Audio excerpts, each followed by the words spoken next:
Across the UK, online and on DAB. A radio star is born.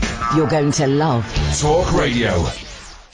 Talk Radio. Evening, dear listener, Iain Lee. So, I want to know about rubbish bikes. Did your mum ever date a rock star? And also bands that you like just because your brother or sister liked them. For a long time I didn't like the Beatles because my sister was well into them. And a band I've never been able to get my head round, all because of my big sister. It's the Smiths. 0844 499 1000. Here's the news on Talk Radio.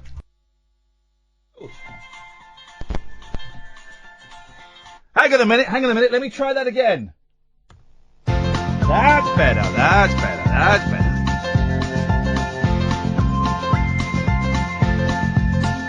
There's a voice that keeps on calling me. Down the road, it's where I'll always be. Every stop I make a new friend.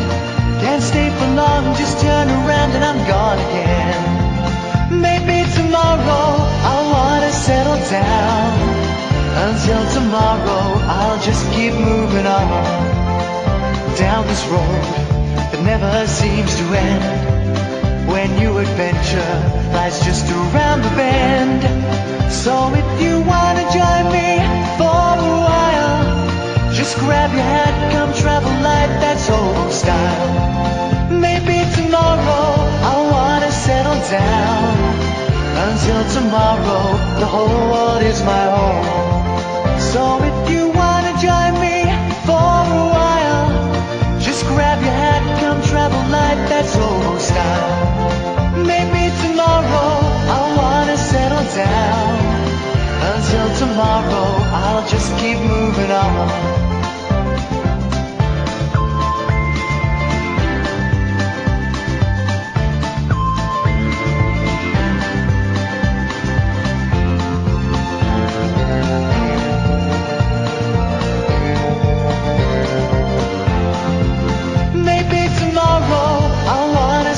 Down. Until tomorrow I'll just keep moving on. There's a world that's waiting to unfold, a brand new tale no one has ever told. We've journeyed far but you know it won't be long. We're almost there and we paid our fare with a hobo song. Maybe tomorrow I'll wanna settle down. Until tomorrow, I'll just keep moving on. So if you wanna join me for a while, just grab your hat, come travel light, that's old style. Maybe tomorrow, I'll find what I call home.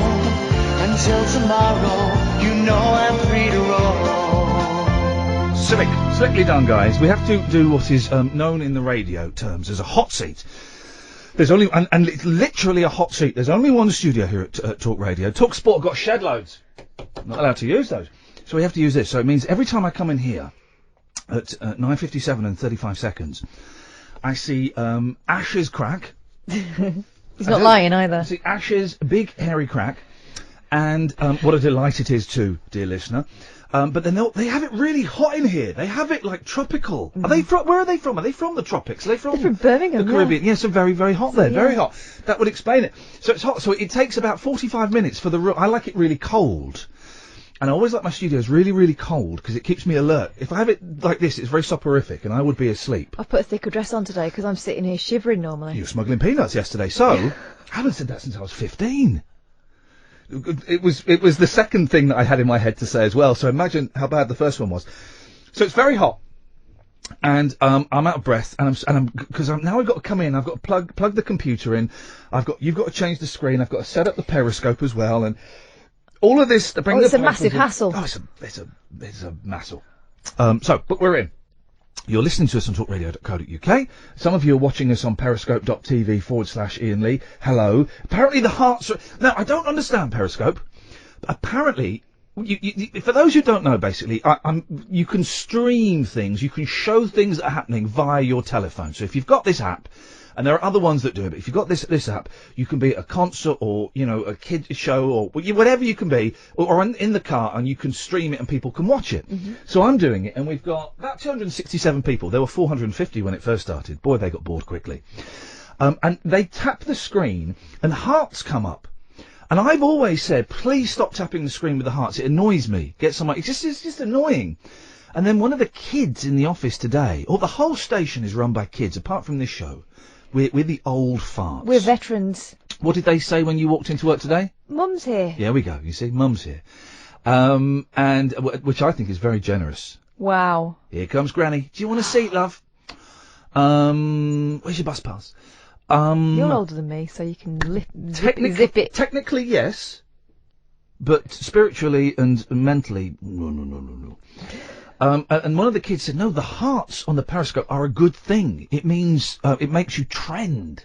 And I said, what does that mean? And he laughed at me. So, anyway, this is Iain Lee. It's Talk Radio. How does this show work? Well, I'm going to sit here and talk for a while about bits and pieces, and hopefully you're going to call in 0844 499 1000. Catherine is the producer, and you sit in here sometimes. Yes, I do. And Id is over there. Hi.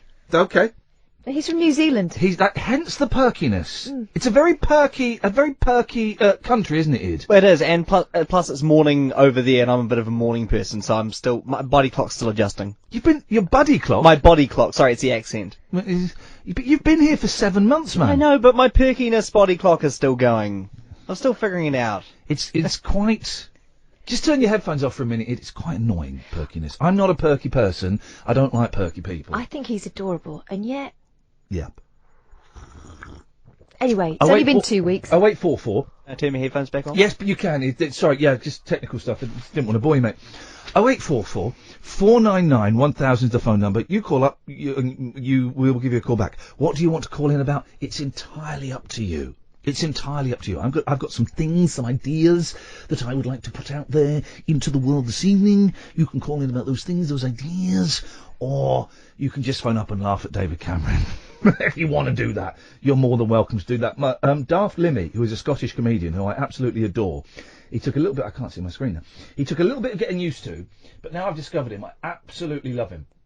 He found a tweet that George Osborne sent 2 years ago, saying that where's my Twitter gone? Basically saying that all people who evade tax, it's like theft and they should be prosecuted. It's immoral. Awkward. So you can call in. I don't really understand the Panama Papers story, okay? And I'm sure it's really important, and I'm sure I'm supposed to be very angry, but I don't know why. The only thing I know is, don't pick on Jackie Chan. They keep picking on Jackie Chan because Jackie Chan's name is in the hashtag Panama Papers. Don't pick on Jackie Chan. I mean, in the great scheme, apparently, the Prime Minister or President, I'm not sure which of Iceland, has had to step down. David Cameron's implicated. Don't have a pop at Jackie Chan. He does kung fu films. Let him do whatever he wants with his money. He's not commenting. It's probably just as well. Kick your head in. Yeah, he would kick your head in. Just let Jackie Chan do what Jackie Chan wants to do. He says, Jackie Chan unavailable for comment over having owned at least 6 offshore companies. Because for him, he's Jackie Chan. He's done well for himself. Do you know where he was a pauper? His families were paupers. And do you know, they sold Jackie Chan as a kid to the Chinese opera. I mean, sold his, I think, yeah. No, I'm gonna stick with that. You went to work for them? I'm gonna stick with this. They sold Jackie Chan as a child, and by they, I'm not being racist, I'm talking about his parents. 0844 499 1000 if you have any further information on Jackie Chan. Or if you are Jackie Chan. We applied, we sent an email to his manager last week asking if he'd come for an interview. Well, that ain't gonna happen now, is it? But as far as I'm aware, Jackie Chan was sold by his parents, who were so poor, they sold him to the Chinese opera, which is why he's so wicked at martial arts, because they taught him all that from like the age of 2. They were teaching him how to do the bendy flips and stuff. He can do the thing. I've seen it. Project A Part 2. He can run up the wall and flip over and then beat someone up from behind them. But can he sing? Yeah, he can. He sings all the theme tunes to his films. Does he? Yes, he does. Yes, he does. He sings all of the theme tunes to his films. Gosh. I love Jackie Chan. The most envious I've ever been was when I was filming in Los Angeles, which is a hellhole. America? It's a hellhole. That and Las Vegas, hellholes. And there was this guy there called, I don't even know what his name was. He's the runner. Steve. He was called, no, he had, Chip. He had a funny name, and I made it into a rude word. But it doesn't matter. Randy? I think he was called Scooter or something. Okay.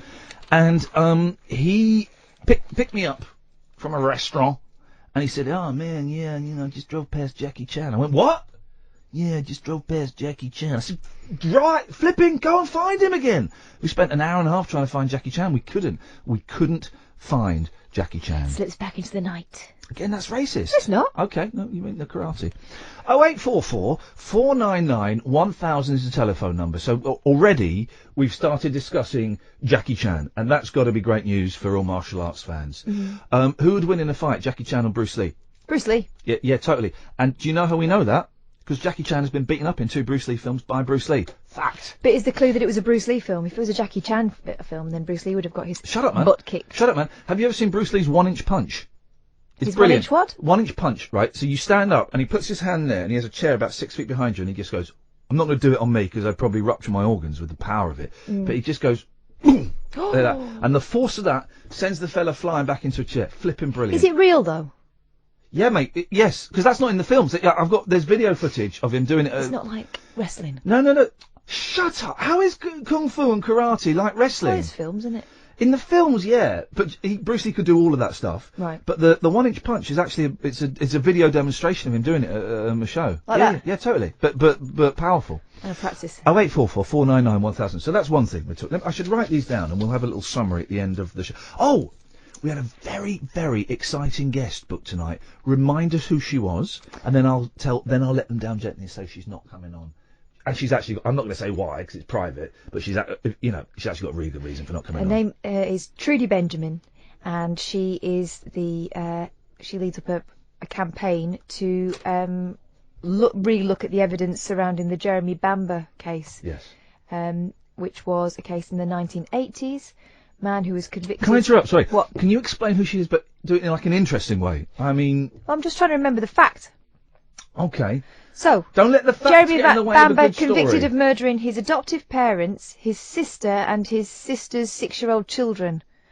In the 1980s, Trudy Benjamin thinks he didn't do it, and she has been compiling evidence all this time. So you couldn't explain it in an interesting way. It would have been a good guest. Oh look, there's the look. There's the look. You see that, periscopers? I'll move the camera around a bit.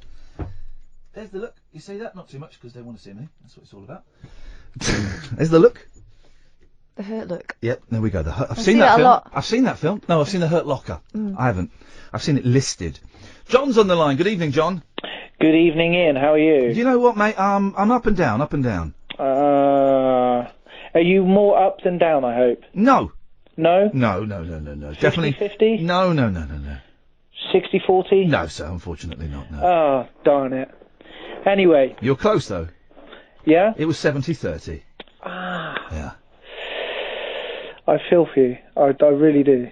I'm detecting that you don't feel for me. No, so before this becomes I an do, issue, I let's do. move on. John, what have you called in All about? right. Ian, you mentioned at the beginning of the show, I was watching you on Periscope, Oh, yeah. Perky People. Yeah, Perky People, yes. Yeah. I immediately thought of my other half waking up in the morning. Yeah.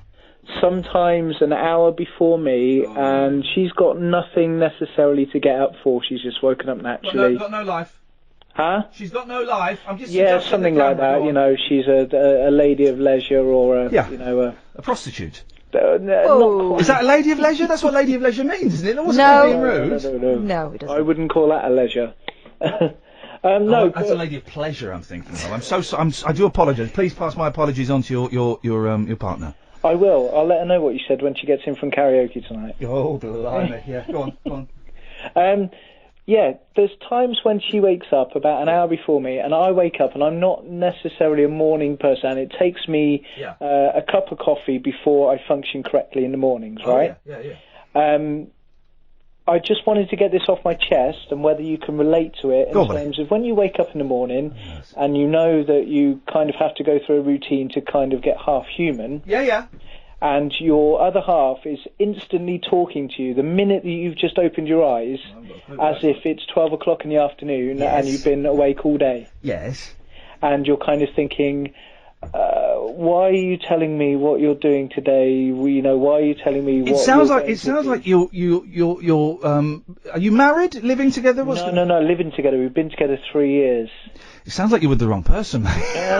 Don't say that. You wouldn't be the first person to say that. Uh-oh, really? Is there other issues? Other issues? No. We're fine. We're kind of like you. We're up and down on the 70-30 kind of. Yeah. Oh, I'm sorry to hear that, man. That's all good. It turns out, right? How are you? 38? Oh, you're close. I'm 36. I'm good at this. You'll notice I'm good at this. Guessing people's ages. You guessed my age on the first podcast that you did, the pre-show podcast. Oh, there we go. That was 2 years ago, surely, wasn't it? No, so I'm right now. No. That was about 4 weeks ago, wasn't it? I think it was. I'll check my diary, but I'm sure it was 2 years. Yeah. So I'm right. But here's the thing, right?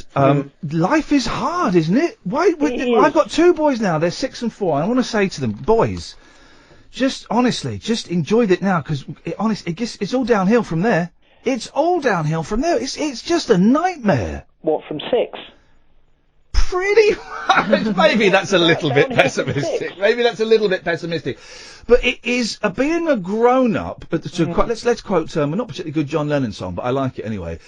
Nobody told me there'd be days like these. And there's another line that I'm trying to think of. Anyway, it doesn't matter. Strange days indeed. Most peculiar, mama.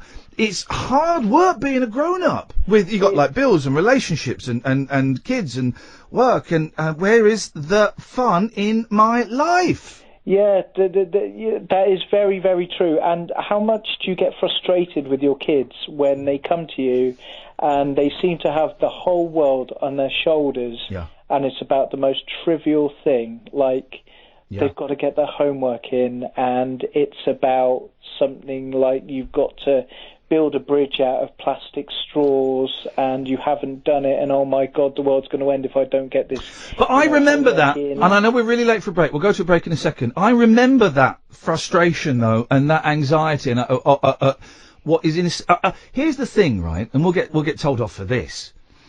I wish I'd bunked off school more. I never bunked off school. I got drunk a few times at school. I don't recommend that. And I bunked off college a little bit, but I really wish I'd bunked off school more, because I'd probably still be here, and I'd have some wicked experiences of putting washing up liquid in the fountain at the Queensmere Shopping Centre in Slough. So I've got to move on, because we're really late for a break, but I appreciate that. I hope, you and your partner sort that out. 0844 499 1000. Talk Radio.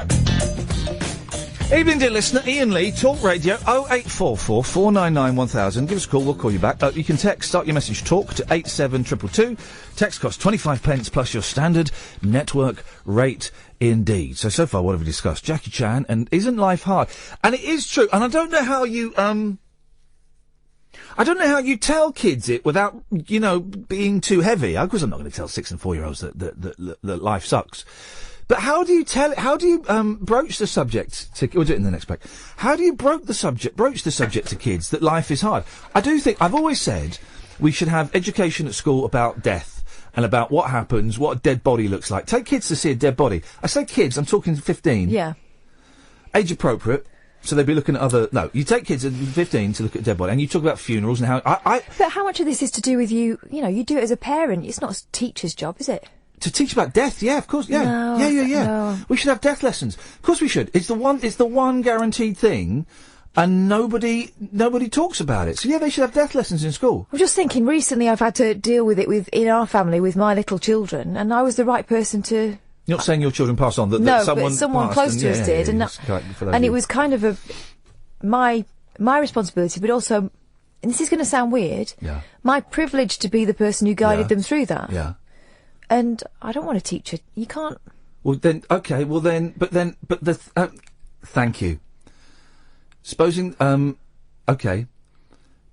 So you don't want your kids to have sex education? Well, yeah. Thank you. And you want a teacher to do that, yeah? It's part of it. Well, teacher do part of it, but same thing. Yeah, but sex and death, exactly the same thing. Yeah, but there are different things as a parent you can fill in. But that's not going to happen to everyone. I never had anybody die when I was at school. You see, exactly. That's the problem, isn't it? I'm 42, and I've been to a couple of funerals. I've been to about 4 funerals, that's all. I've been very lucky. I wouldn't have a clue how to get a funeral. I know a funeral costs about $8,000. I don't know how to do it, and I will have to do it. When my mum goes, it'll be me that has to do it. That's if I'm not in prison for murdering my mum, which is the way things are going at the moment, Catherine, is a distinct possibility. But I'm being flippant when I say kids should go and see their body, of course. But they should. We should talk about it at schools. And we should also at some point say, just to let you know, you're having a lot of fun now.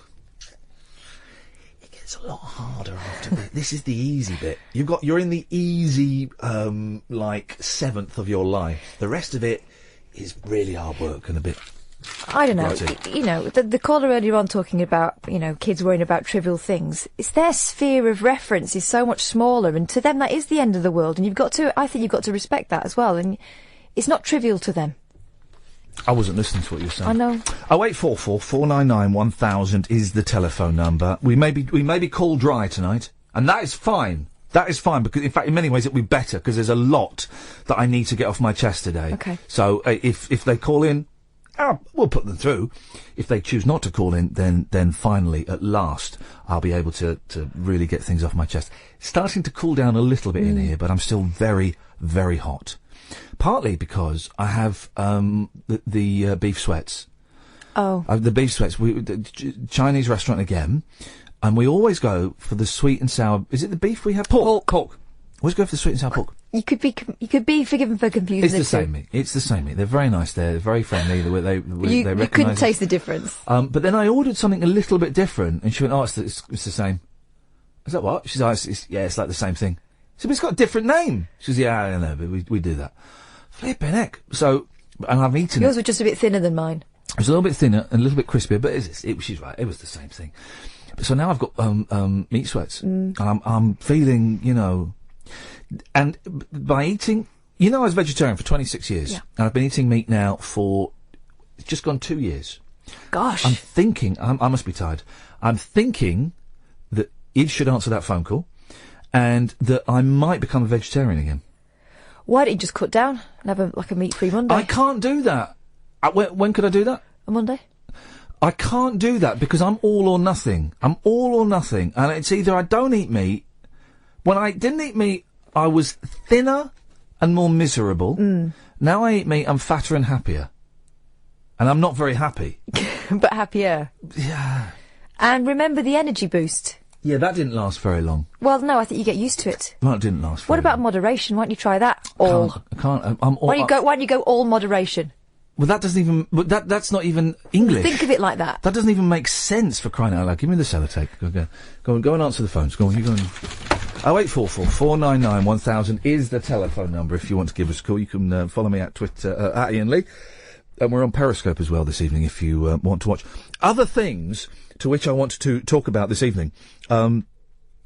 I have the bands that you don't like because your brother or sister really love them. For me, it's the Smiths. Everyone, the Smiths are brilliant. And my sister even talked to me, and I pray to God she's not listening now. She even talked to me into going to, a Morrissey concert with her at, Kentish Town, I think. Kentish Town. Would have been about 1992, something like that. And I saw it, and I didn't really get it. And I wish I got the Smiths. I wish I got Morrissey. I don't really. And it's primarily a prejudice because my sister really, really liked them so much that I just thought, well, I'm not liking that then. We had a little bit. My sister and I were kind of 1966 through to 68 in microcosm because Dan, stay there. I'll come to you after the break, and Kyle as well. Because she was really into the Beatles and I was really into the Monkees, and so I kind of sort of pretended I didn't like the Beatles because she really liked them, and she sort of pretended she didn't like the Monkees, and she was quite rude about the Monkees because I really, really liked them. So, bands that you don't like because your brother or sister really loved them, 0844 499 1000. If your mum or dad ever dated a rock star, man alive, I want to, you phone up and dish the dirt, not literally. Because rock stars tend to have really, really good legal teams. So, not too much on that. But any stories you've got, 0844 499 1000. Oh, someone on Twitter, and I can't, so they'll remind me now, 33, said they can't ride a bike. At the age of 33, they can't ride a bike? Can we find anybody older than that who can't ride a bike? And the final thing I've got, and then it's over to you guys, because you might have stuff, I just don't know, 08444991000, is I have seen a growing number of what can only be described as crap bikes. Well, there's another way of describing it. But rubbish bikes, right? And it started, you know, the low riders, and I don't mean the gentlemen that wear their trousers hanging around their bums. The low riders. Have you seen these? It's bikes where you're about 6 inches off the ground, and you're lying flat. Maybe your head is propped up by a pillow a bit.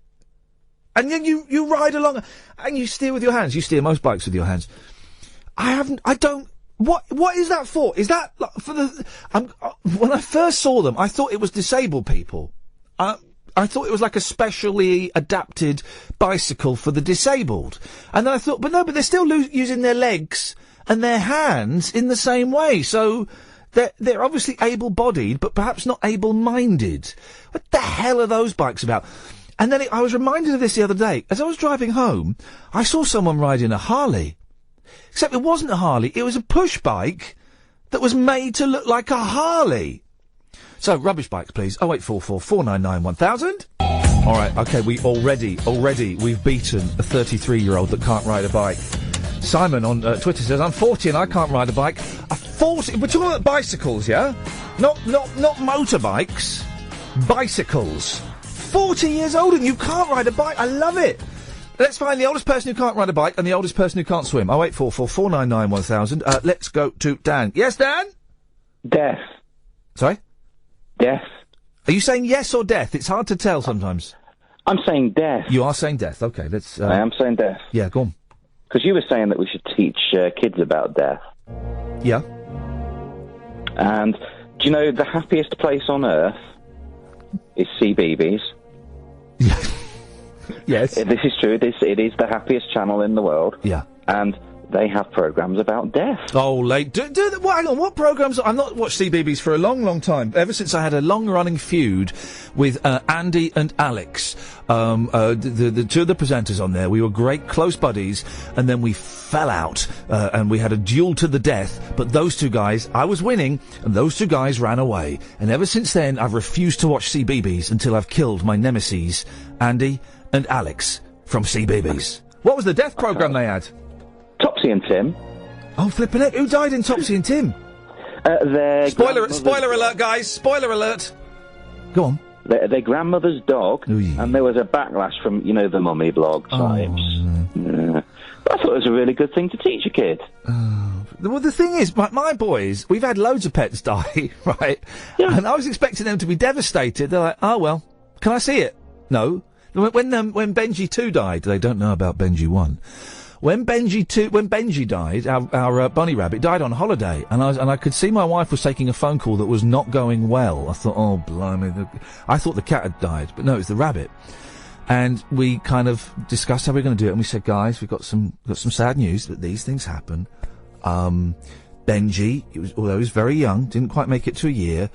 We've just spoken to the nurse that was going to the house to feed the animals, and she found Benji. And my eldest went, was he dead? We went, yes, Benji is dead. He went, all right, can we go swimming? And then my youngest said, can I see him? What, dead? That's the right reaction, isn't it? No. He went, no, not dead. Can you cut him open? I want to see his skeleton. Now, I don't think that's the right reaction. No, your child's unhinged. And if that's what Topsy and Tim is teaching our children, then goddamn it, we need to put those two children, Topsy and indeed Tim, if that's their names, in cages. And I'm going to interrogate the mum. I'd like to interrogate. I'm interrogating the mum first. I'd like to interrogate the mum. Topsy and Tim's mum always wears the same clothes. Defenders. Was she? Was she wearing the same clothes? Because she always wears the same clothes in Topsy and Tim. Yep, she was wearing the same clothes. Thought so. She was the detective woman. Was she really? Who's trying to find Lucy Beale. I don't know. Now you've lost me. I've got literally no idea what you're talking about now. But, Dan, thank you for that. Let's go to Carl. Yes, Carl? Hi, Ian. The thing about... Hang on a minute. I can't play the funeral march while you're on because it's just too heavy. Hang on a second. I need to get something... little bit more... No, it's serious, actually. Yeah, I know, but I'm going to have to... Just your voice Combined with the funeral march, seriously, I know we're a new station, but I'm desperate to cling on to as many listeners as I can. So I'll find something appropriate, serious and appropriate. Hang on a second. Okay, yeah, this will do. Hang on, here we go. Hang on a second.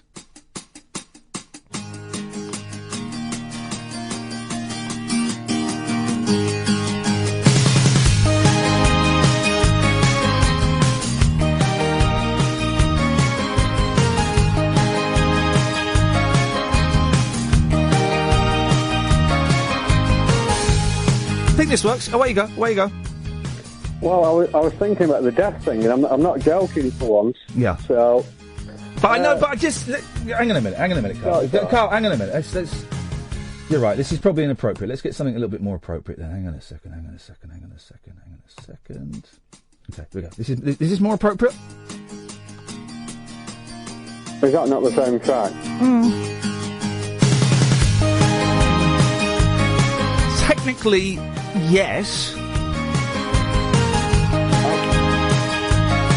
Carl, away you go.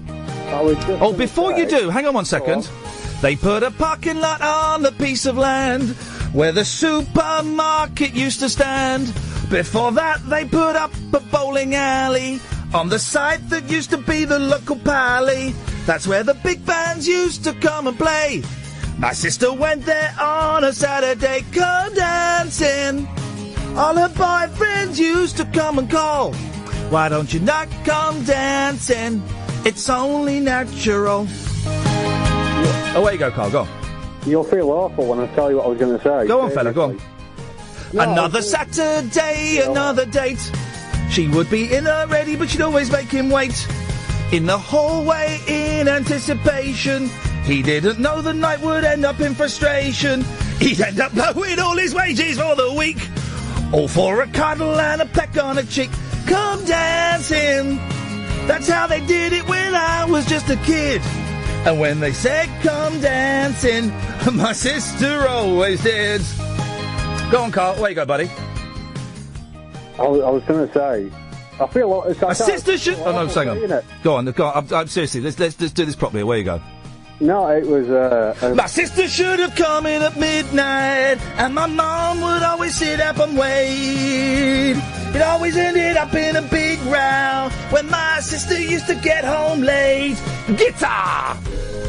The day they knocked down the palais, my sister stood and cried. The day they knocked... Oh, I've done the wrong bit. Hang on, Carl.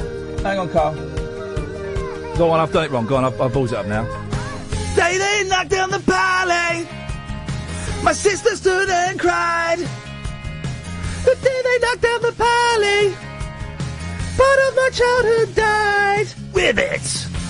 Go on, Carl. Away you go, buddy. It don't matter now. It's all right. Go on, tell us. Seriously, tell us. For crying out loud, you've called in. I've been a little bit flippant. I've taken the mick a little bit, and it's been inappropriate. Go on. No, it's my nan just before Christmas. Yeah. Passed away, died, whatever you say. Balls. And balls. It's all right. Oh, balls. I was singing the Kinks Come Dancing. No, it's just nobody's died to do it all like you did, or like you would have to, and nobody ever taught me. Nobody ever told me. I'd been to a couple of funerals before. Nobody told me what was involved, and I wish somebody. But I don't know how you teach somebody that sort of thing. I don't know how you teach them, but I wish somebody had taught me through it. Wish somebody had typed up on the screen what you were talking about, so I hadn't sang 3/4 of Come Dancing to you, Kyle. Blimey. Did she like the Kinks? I don't think she was a huge fan. Oh, she liked Bruce, though. She liked Bruce. Oh, so. Flipping heck. Oh. Well, Brucey's still with us, if that's any consolation. It's the thing. No one knows what happens. No one knows where Rosemary goes. No one knows what to do when someone dies. I know that there is a funeral parlour. I know they have them in the high street, and you go in there, and they try and sell you the most expensive coffin. Mm-hmm. They try and do the most expensive stuff. Give me a cheap one. Why? I'm dead. But would you go and see the body? I got asked that. Not your nana wouldn't, Carl. No, that would be inappropriate, and I don't think you're allowed to. Inappropriate. That would be inappropriate. That would be Particularly inappropriate. she's, before Christmas.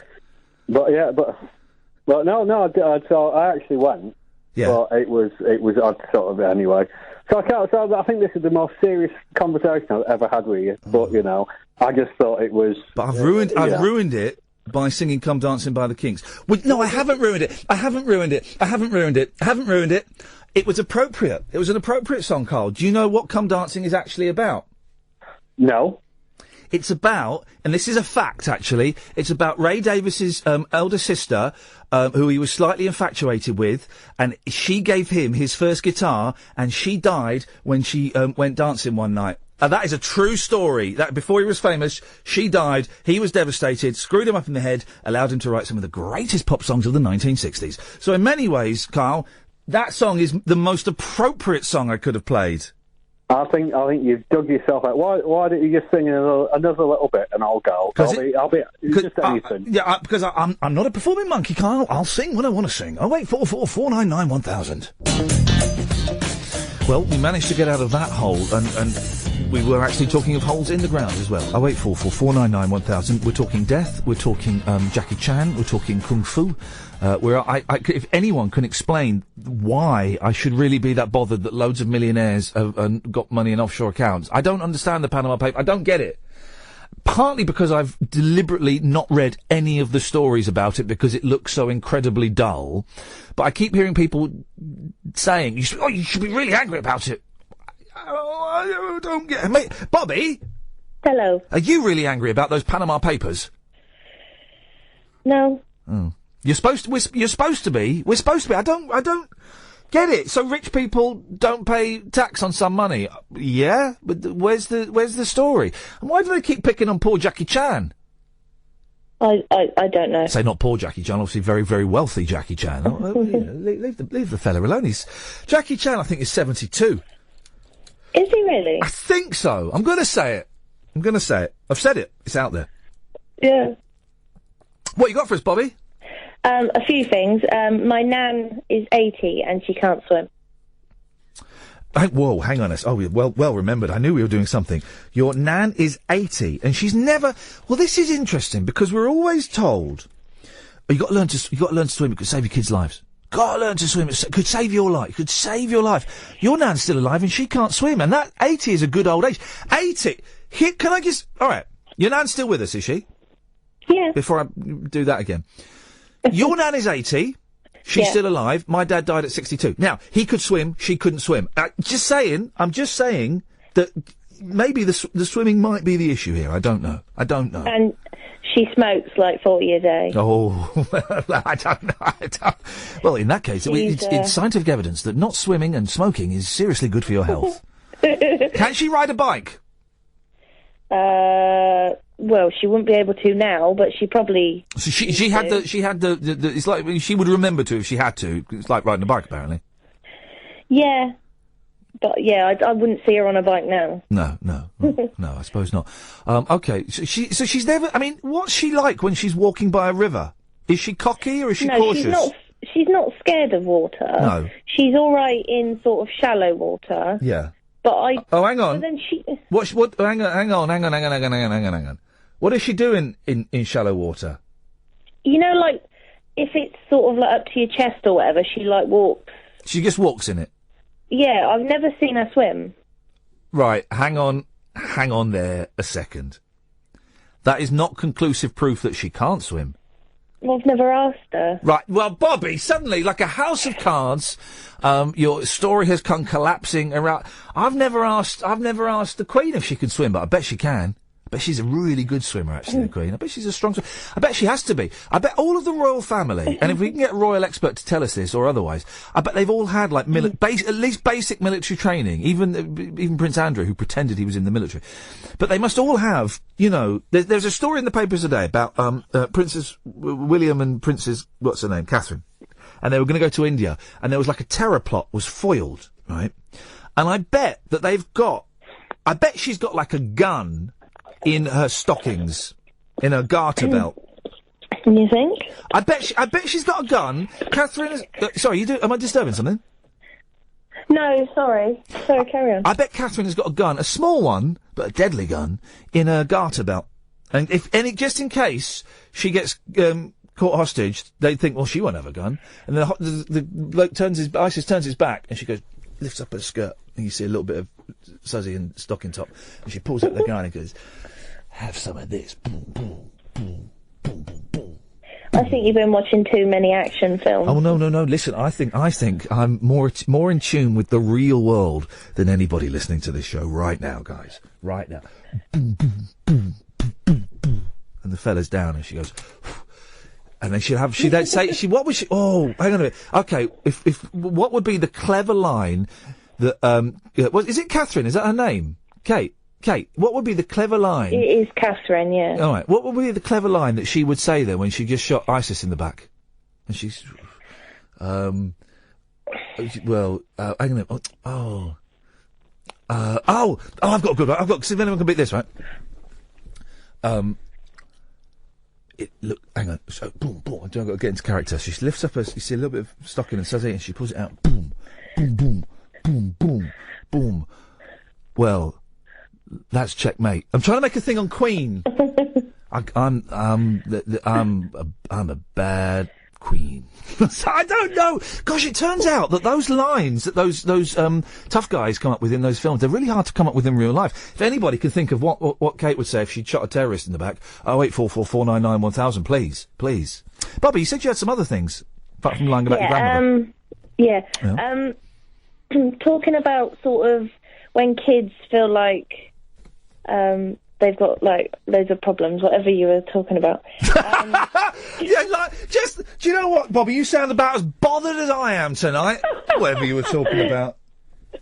I used to. I mean, I get it now with sort of siblings, and all they say is, "Oh, I can't wait to leave school. I can't wait to leave school." And the amount of times I say no. Because I used to be the same. I used to. How many times do you say no? You say how many times exactly do you say no? I don't know, but every time. But the thing is, I mean, that's a human nature. When I was a kid, I wanted to be a grown-up. When I was 15, I thought I knew everything in the world. I was close, but I was a little bit well. But when I was 15, I thought I knew everything in the world. I wanted to go out and do grown-up things. Right? Turns out, 15, you're still a kid. You're still a kid. Yeah. I'm sorry, kids. You're still a kid. But now I sound like my. Well, I was a kid at 24. Beat that. That's true. Oh. But my mum was saying to me, we all become our parents. That's the thing, Bobby. We all become our parents. I have become more like my dad than I ever wanted to be, and I'm really like my mum in quite a lot of ways as well. Yeah. Life sucks, doesn't it? Does life suck? Yeah. Awful. What are we going to do about it? There ain't much we can do, to be honest. Just grin and bear it. Man alive, I just seen loads of periscopers have dropped off. Bobby, nice to talk to you. Thanks for calling. Okay. Ta-ta. 08444991000. So, it is really hard to come up with those snappy one-liners. But I bet, I'm only being slightly playful, but I bet all of the royal family, they must have had basic self-defence training. They must have done. Do you remember when, Charles was in, I'm going to say Singapore, and he got shot at? Do you remember that? Someone chucked, there were gunshots, or someone chucked something, and he was given I remember Prince Charles stood behind a lectern, giving a talk in a very hot country, and then suddenly something happened. I think it was like someone fired a gun at him, and he just went into the like karate pose, didn't he? He did. He just like, he heard the gun, he did, before the shot was even fired. He heard the trigger being pulled, and he did that. So they must, Christopher, all have had some sort of combat training. Well, you'd think so with those corgis around. What do you think Kate would say once she shot someone in the back? I'm trying to think of a really clever line. Is this the end of the terrorist? Sorry? You know, like Shakespeare, but not... Like, is this the end of the terrorist? Well, you know, you'd insert where I've put the terrorist there. That's like sort of in brackets, and you put your own, like, whoever you've just killed in. Well, she's not going to know his name. Well, she's got to say it quickly. She can't go through his documents. Well, you know, that's. I mean, if you're in Hollywood and you're making this film, then if it was Pippa, I've got one. If Pippa did it, but I don't know if she gets the training. Well, I guess it's all behind you now. Behind, because she's got a bottom, hasn't she? The sister's got a bottom. Well, it's all behind you now. Or, who's the bum now? There we go. Yeah, there we go. Exactly. Yeah. So there's plenty we could do with that. But with Katie, whatever her name may be, I wish she'd make her mind up. I just don't think she's got what it takes to deliver that powerful line that's going to make us go, no. So, yeah, well, there you go. There you go. The Panama Papers, right? Oh yeah, go on then. I'm angry because I want a Panama hat. If David Cameron's dad can have a Panama hat, then I want one. All right. I'm 26. Can I stop you? Can I stop you? Because someone has just come up with the best line ever. Elliot on Twitter, and this is worth stopping your story about hats. So, right, okay. She's held prisoner, right? And the fella turns his back. He's not even checked her because he doesn't think she'd have a gun. She lifts up her dress, see a bit of stocking, a bit of sudsy. She pulls the gun out. Boom, boom, boom, boom, boom, boom. And Elliot she says, ISIS is now was. Yes! And that's why we have to have a monarchy. That's why we need a monarchy, Christopher, so that Kate can do things like that. And if it was me, right, with my hat, I would say, hat's the way the cookie crumbles. Hat's the way the cookie crumbles. Tell us about your Panama Papers. Well, I just think, if David Cameron's dad and all his ancestors have Panama hats, they've got hair. I haven't. Yeah. I'm losing my hair. It's not hats that they're talking about, mate. It's billions and billions of pounds in offshore bank accounts. Right, but I'm sure they all get a free hat, though, because they've all got hats out there. No, it's loads and loads of money. I want someone to start an online petition for David Cameron to get me a Panama hat. Okay, I've cut you off there, Christopher. I'm going to cut you off there, because 0844 499 1000. So far, we haven't got an old person who can't swim. The whole story about Bobby's grandmother, I don't believe it. Simply saying, well, I've not asked her, that doesn't mean anything, really. 0844 499 1000 is the telephone number. You call us, we call you back. It's as simple as that. Gatford's on the line. Yes, Gatford. Hi there. I've got the line for you. Okay. Is it? Yes. Well, is it going to top ISIS is now was? It's not quite the comedy of ISIS is was. Okay. But it's sharp. It's hard hitting. Okay. So let me set the scene. It's about 20 years from now. So the Queen has passed.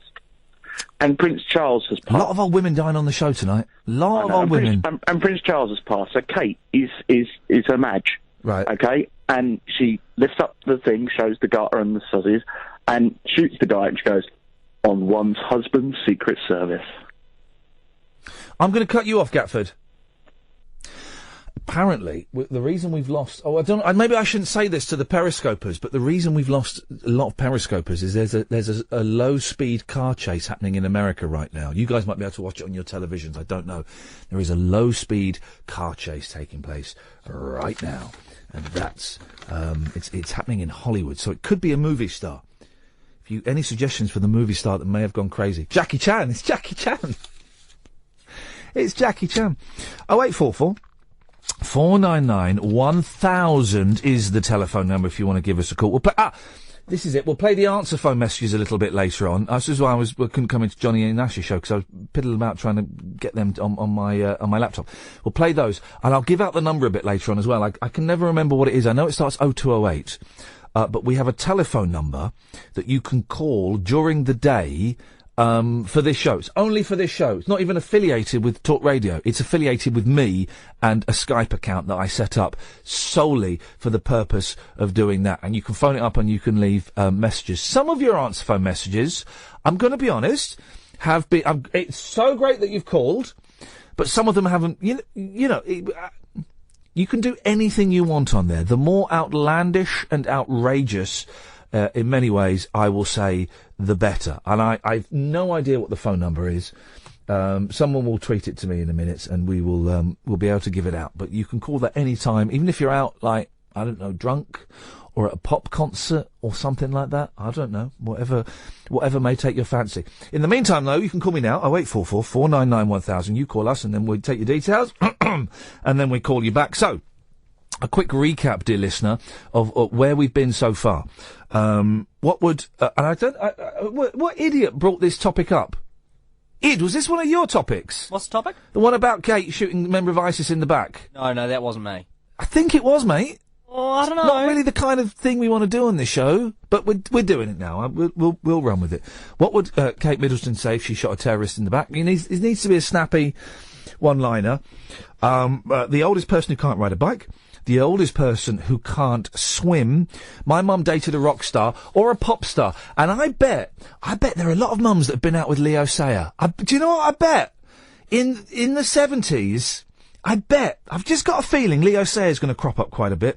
And bands that you don't like because your brother or your sister was absolutely obsessed with them. And even if you thought the band was brilliant, you kind of went, I'm not liking them because my sis likes them. Give me a call, 0844 499 1000. We'll talk after this.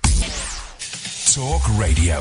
Thank you very much indeed. This is Iain Lee on Talk Radio. You can give us a call now, would be an excellent time, because we can call you back during the news. I'm sitting here talking about this stuff. You can call in about anything you want, of course. That's the way this show works. The phone number is 0844 499 1000. 0844 499 1000. You can text as well. Start your text, talk 87222, but they cost 25 pence plus your standard network rate. Here's the news. Well, I'm not the kind to kiss and tell, but I've been seen with fire up. I've never been with anything less than a 9. So fine, I've been on fire with Sally Field, gone past with a girl named Bo, but somehow they just don't end up as mine. It's a death-defying life I lead. I take my chances. I die for living in the movies and TV. But the hardest thing I ever do is watch my leading ladies kiss some other guy while I'm bandaging my knee. I might fall from a tall building, I might roll a brand new car, 'cause I'm the unknown stuntman that made Redford such a star.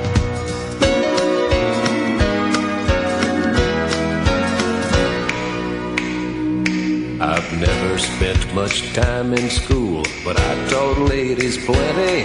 It's true, I hire my body out for pay. Hey, I've gotten burned over Cheryl Teague's, blown up for Raquel Welch. But when I wind up in the hay, it's only hay. Hey, I might jump an open drawbridge or Tarzan from a vine, 'cause I'm the unknown stuntman that makes Eastwood look so fine.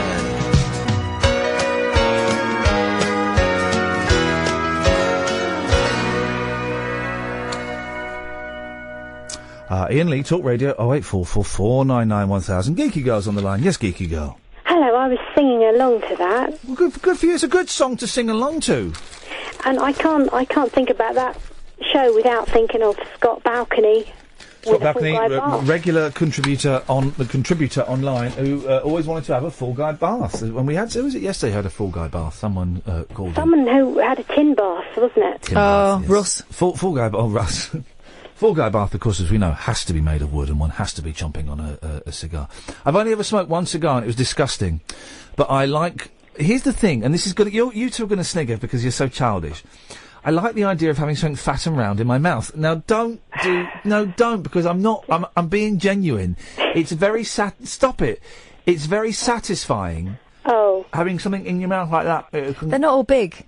Cigars. You get smaller ones. She's talking about cigars. She's talking about cigars. Yeah. Okay. Anyway, yes, Geeky Girl, what you got for us? Oh, well, you were talking about the macabre. And you reminded me, somebody earlier said that CBeebies were talking about dying and death for little kids. Their nan's dead dog. Mossy. Their nan's dog died. I mean, Tin Tim, yeah. Yeah. Well, there was a show in the 80s when I was a kid with Cosmo and Dip. Do you remember them? Hang on a minute. Are we about to do old kids' TV shows? There is a reason. I won't go all right, into the fine. show. No, sorry, I won't go down that route. It's a really grisly reason, though, isn't it? Yeah. Because I don't remember this, and I used to watch that programme. But one of the guinea pigs died, and everyone was touching it. That's it. They dealt with death by bringing on a dead guinea pig. In a box! And the puppets were stroking it to say goodbye. Oh, Cosmo! Are you happy now, bosses at UTV? Is this what you wanted? Because this is what you've got! Well, yeah, I mean, that's not as nice as just sort of learning about it at home, is it? Or, No. I don't know. I don't know how we're going to get to 1 o'clock with this. What, with dead guinea pigs? I'm not. Here's the thing, Geeky Girl. I'm not feeling the vibe. There was a vibe at the start of the show. There was a definite vibe, and the vibe has been just sucked into the universe. Who knows? Who knows where the vibe goes? We create voodoo in this studio, and we voodoo. We create this seriously. The show is based primarily on voodoo. Okay. But the vibe has gone, Kath. There is no vibe. Okay. There is no vibe, and I don't know how to bring it back. I trust in the vibe returning. I don't know if it will. You know, it's I think you need some iPod roulette, don't you? Well, I don't want to fall on too many fail safes. You know, I'm just aware that we've got no guests, not got very many calls, and that's fine. Normally, that's fine. But I'm tired. I'm peed off. I know. I'm a little bit peed off. And I just everything just is. My head is just imploding with everything that's going on in the world. And I've got an hour and 54 minutes. Yeah, but you've also got me. I'll back you up. Oh, flipping heck! What? That was supposed to be reassuring. Flipping heck! Why is the Star? And by the way, the Star is my favourite newspaper. It's a cracking newspaper. I mean, literally, sometimes there's cracks all over the place. But the front page of the Star is new Nessie spotted. See the amazing pictures inside of it's basically It's meant to be in the Thames, isn't it? Well, it says on the front page. It says. In a river in England. We turn to page 7. And it is the Thames. It's the weird way of saying... Just say the Thames. A river in England. I think they don't want to be London-centric, but, you know, everyone knows the Thames. Listen, guys, everyone knows that London's the best place in the country. Turning to the camera for comic effect. It's not at all. Well, OK, what is the best place in the country, then? Because London... I used to live in London, and then I moved out of London about 3 years ago. And now when I come into London, obviously I have to drive through London every day to come here. But it doesn't really count that as being in London. But when I go into London, sometimes I go into, I have to go to Oxford Street and places like that. It feels horrible again. I used to really like it and find it thrilling, and now it's just like, I'm in London. I like driving over the bridge still, but this is the first time I've worked in London. You seen the Magic Bridge? No. Oh, you don't drive. You don't go that far down the river. No. You go out of here. You go left, west. There's a magic bridge. Is there? Yeah, it's like a fairy tale bridge. It's I don't know the names of bridges. Okay, because who would know the names of bridges? Me, I go over the Waterloo Bridge and sometimes over the Westminster Bridge. There's one way further down, and it's all lit up with what looks like fairy lights. Oh. It's not fairy lights. It's like bulbs. But it is magic. It's like a fairy tale bridge. I would call it electric bridge. I wooed an ex-girlfriend by driving. I went out. I had to go out of my way to give her lifts home after we were working together. And I had a car, and I'll take you home.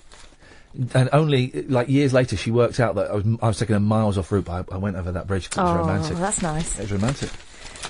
My husband used to buy me a butty from the garage on my own. Really? It would have been that easy? Would have been that easy? Creature seen from cable car wading in river. Well, it's not. It looks like it's 3 dolphins. Let's have a look. That looks like 3 dolphins there. A school of dolphins. That's what that looks like. Yeah. My first thought wouldn't be Nessie, but I have had paranormal first thoughts before. But Nessie isn't real. Everyone knows that. Why do they? I mean, the Scotch have to insist that it's real for the tourists, for what is basically a pond. It's a big old pond. A loch. So yeah, exactly. That's just that's Scottish for pond, isn't it? That's all it is, and there's nothing up there apart from all of. Well, I tell you, the one good thing to come from the Loch Ness Monster is family nest. The family Let's nest. not go back down there. You can knock it, you can rock it, you can go to Timbuktu, but you'll never find a Nessie in the zoo. You can see an anaconda, a giraffe or kangaroo, but you will never find a Nessie in the zoo. Isn't that correct, David? Yeah, I think so, yeah. Okay, great start. What have you got for us, boss? Well, when you were talking about Jackie Chan earlier, I was halfway through a game of FIFA, but I would have phoned otherwise. Oh, mate. Listen, I'm getting back into gaming, right? After a long time of not being into gaming. Are you on Xbox or PlayStation? PlayStation. All right, disappointing. What FIFA? Are you playing the latest FIFA? Yeah, FIFA 16, yeah. Is it any good? I think the last 3 or 4 have been pretty much the same. If you played one in the last 3 or 4 years. In that case, I might just buy, like, FIFA 14 second hand. Get it for, like, a third of the price. Yeah, I mean, that's the sort of, if you're not interested in, like, the latest squads. That said, though, I do quite like some of the grounds are spot on. Like, because I live in Staffordshire, and the Britannia Stadium is exactly the same. It's like, you think, you can see the incinerator outside the ground and stuff. It's like, why have they put that in there? But here's the thing, you're 34, aren't you? I'm 41. Flipping it, young voice. All right, so same age as me. So you would have played like FIFA 97 on the PlayStation. Yeah, I mean, I can even remember playing on the Amiga and stuff. Right, but when FIFA, like games that me and my mates used to get really drunk and play FIFA together, really drunk, to the point where we were so drunk some nights, we'd be looking at the demo mode and going, the controller's not working. Is it not? Is that my movie? I've got a goal! No, it's a demo. But do you remember watching FIFA 97 and going, flippin' heck, that didn't half look like Rooney, didn't it? Well, that's what's really funny, though. Like, when you look at some of the older games, and they look so detailed and so impressive, and then, like, say, you look back at them now, and they're like... they look rubbish. They look rubbish. I had the most joyous thing, right? How are your girls getting on with the Cano? Well... They're not, don't like it. Well, one of them can't read, which makes it a bit difficult. Yeah. The one that can loves it, and then the one that can't read is jealous that she can't type. There's this computer, Dave. You can buy it for kids. It's like about 150 quid or something, maybe a bit less. And it's called a Cano, right? And it's powered by this thing called a Raspberry Pi.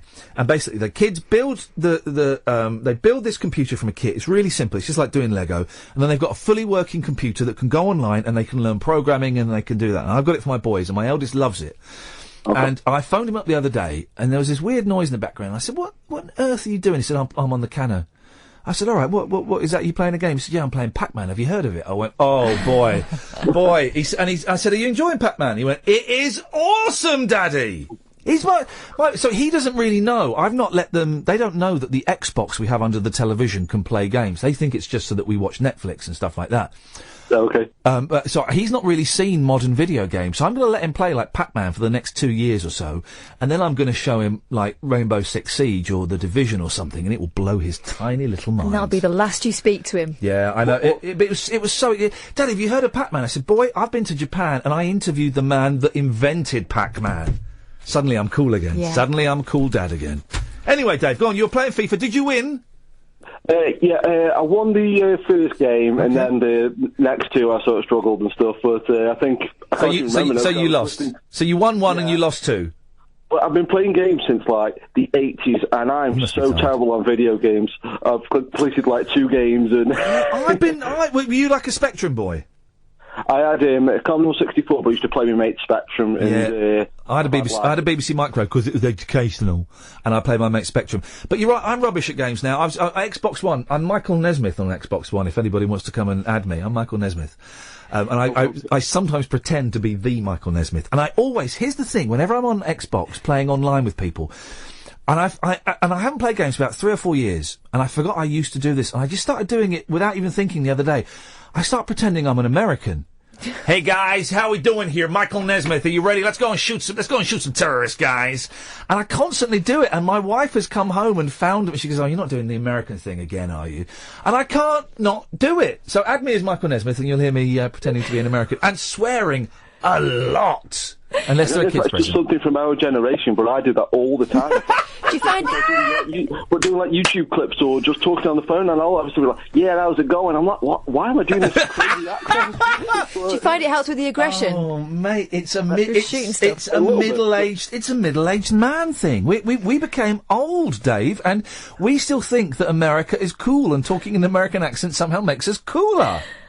Well, that's one thing, like, when I was growing up, because, like, say, nearly all the films I saw were American, and loads of American influences, and I've been, quote-unquote, disappointed, really, with America recently, with, like, Donald Trump and that, 'cause I'm like, surely they can see, like, it's like, they've got more sense than that, haven't they? But, I think, luckily, it seems like he's losing a bit of momentum. I mean, I'm not the biggest politics fan in the world, but even though it's kind of like, I'm so pleased there are other gamers that do the American accent thing. What did you call in for, Dave? Sorry, there was a point to this, wasn't there? I know, but when you were talking about Jackie Chan, and it was like, you must have read my mind, because when you were talking about, like, he sings the songs and everything, and I think Jackie Chan is one of the few people, and I know I think you've been successful when this happens, but he's had his own cartoon, which was based on himself. He's had a computer game based on himself. He's had toys based on himself. So he's like, and I think there's only a handful of people, like Mr. T's one, Chuck Norris's one. But if you've got a cartoon that's based on you, I think that's a real iconic status thing that, like, if you've done a voice for a cartoon, that's one thing. But if you're worthy enough to be in a cartoon, it's like, again, it's probably an 80s thing. I don't know, maybe, like, So let me get this right, Dave. This is how you measure someone's success, is if they've got a cartoon based on them. Well, I think that's not the only thing, but I definitely think if it's like something like a Mr. T, they'll be on adverts as themselves. They've got this persona of, like, I'm Mr. T. Even when they're in, like, Rocky or something, it's like, oh, there's Mr. T. Yeah, he was Mr. T in Rocky, basically, wasn't he? Yeah, so it's like, I think it is like a kind of, it's just something that I think, because it's only literally a handful, and like, say, Chuck Norris, where you can see Chuck Norris in anything when he's in, like, Expendables 2 recently, and he's, like, 72 or whatever he is, and it's people still go, oh, yeah, Chuck Norris, that guy with the beard. It's like, it's kind of like... Dave, have you ever seen Chuck Norris without his wig? I think I've always kind of... Sometimes I feel like I have, and then I'm not sure if it's like photoshopped or I'm just imagining. I thought you were going to have a heart... Chuck Norris wears a wig? I thought that was a surprise too. Dave, listen, I've got to move on. That was a really great call, mate. Thank you very much indeed. Call back. There we go. I identified a lot with... Dave is Staffordshire you. Dave is Staffordshire me. Chuck Norris. I'm saying that I'm going to Google Chuck Norris without a wig, because I don't think I've ever seen it. 0844 499 1000. I'm trying to find this police pursuit, because it sounds brilliant. There's a police pursuit in America, and someone's just tweeted me, this is the worst police pursuit. The guys are stopping at red lights and waving to the helicopters.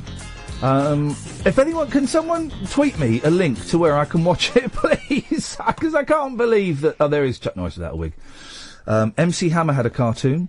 Rambo had a cartoon, and Chuck Norris had a cartoon, and his own jeans, stitched for face kicks. Of course they would be. Of course they would be. 0844 499 1000. Yes, Elizabeth? Didn't Mike Nesmith's mum invent Tipex? Yes, she did. Oh, thank God. I thought I had some sort of fall. No, she invented Tipex. He inherited something like $25 million in 1980. His father invented the delete key on computers. I'm too young to know what that is. What, computer? And a delete key. And a father.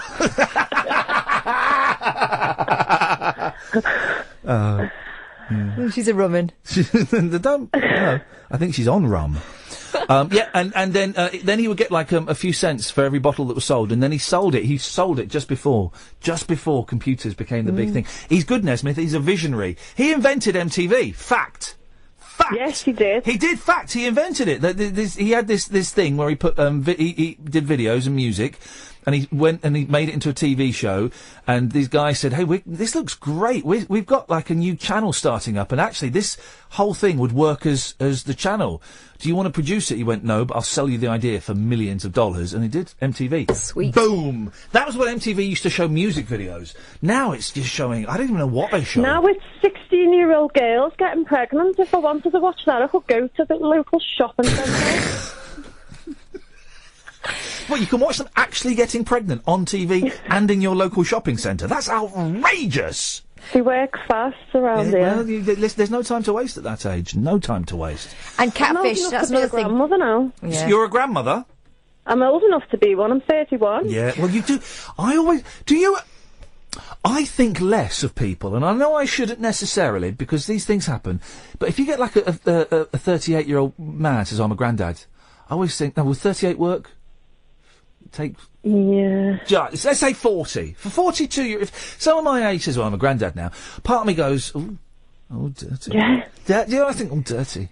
I just think, and these things happen, life has ways of, as we've said earlier on, I don't know if you're listening, Elizabeth, but Bobby and I were basically As always.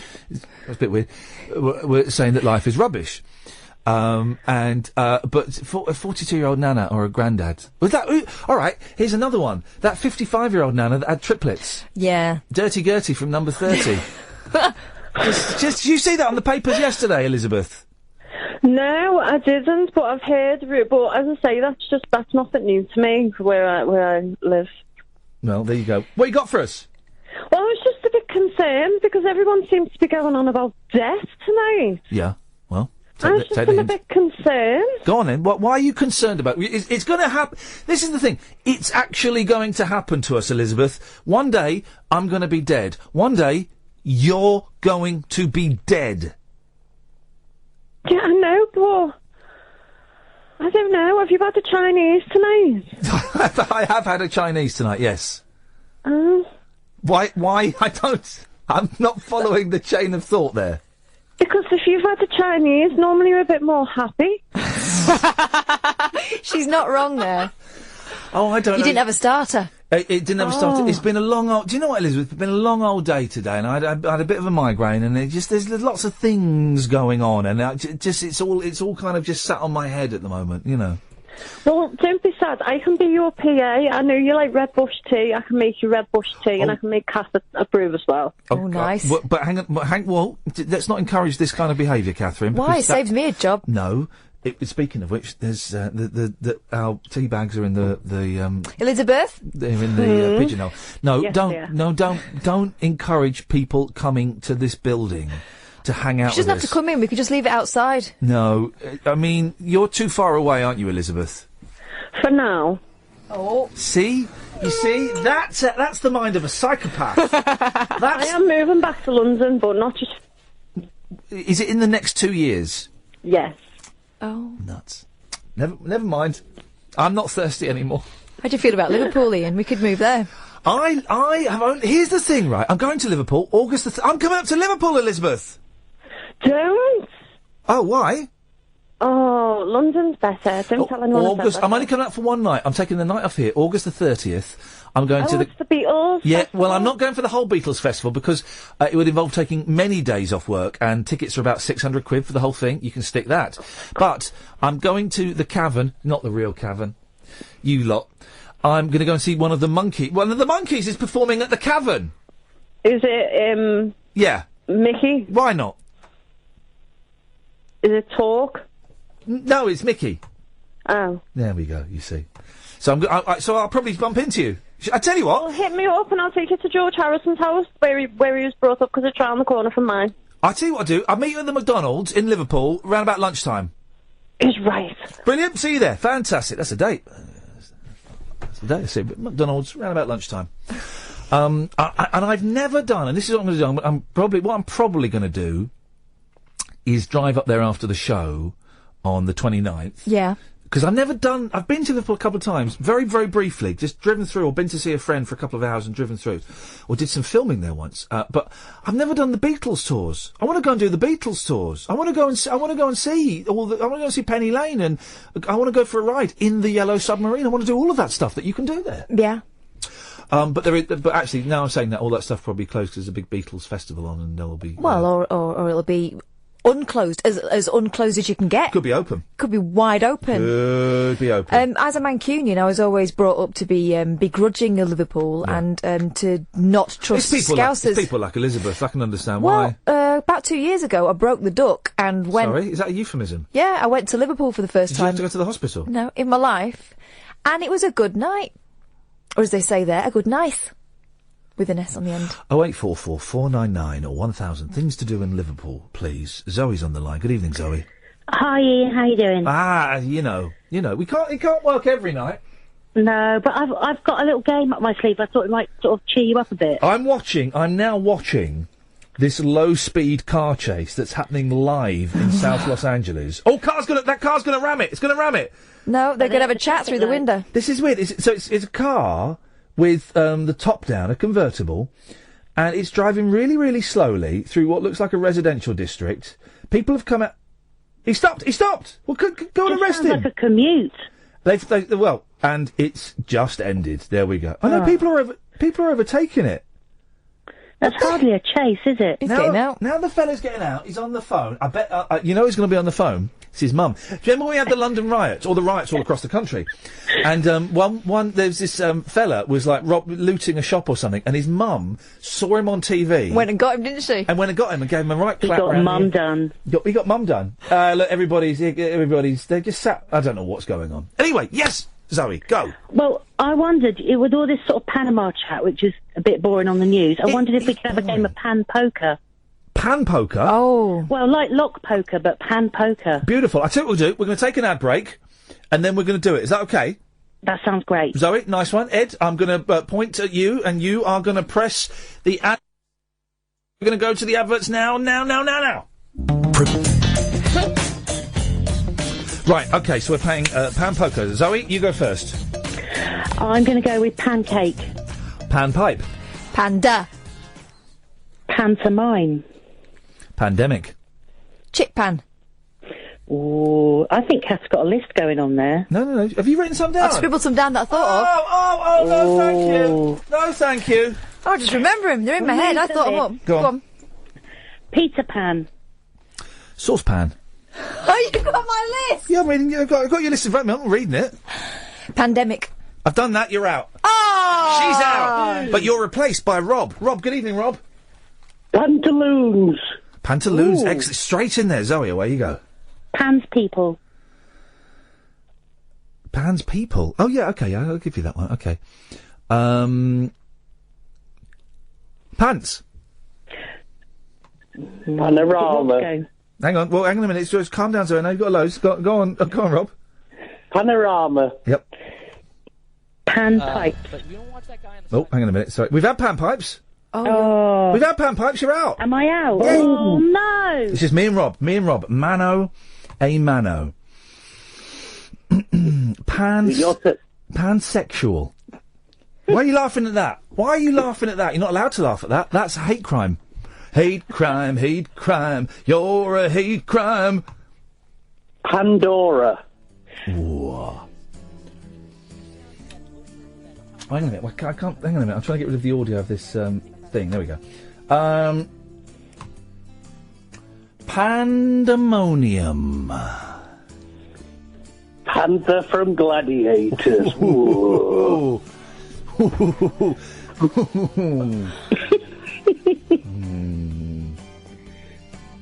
This is a good game. It's a tough game. I'm stalling. Don't mouth them to me, for crying out loud. Panam. Panty liner. Oh. That's got a little bit raunchy. Something for the dads there, Rob. Good work. I like that. Okay. Panzer, as in the tank.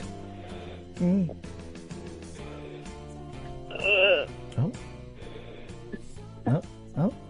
5, 4, 3, 2. Have we had pandemonium? Yes, we have. Yeah. You are out, ladies and gentlemen. Yeah. The reigning champion of any word poker. There's a good game, Zoe. Nice one, Ian. Thank you, Zoe.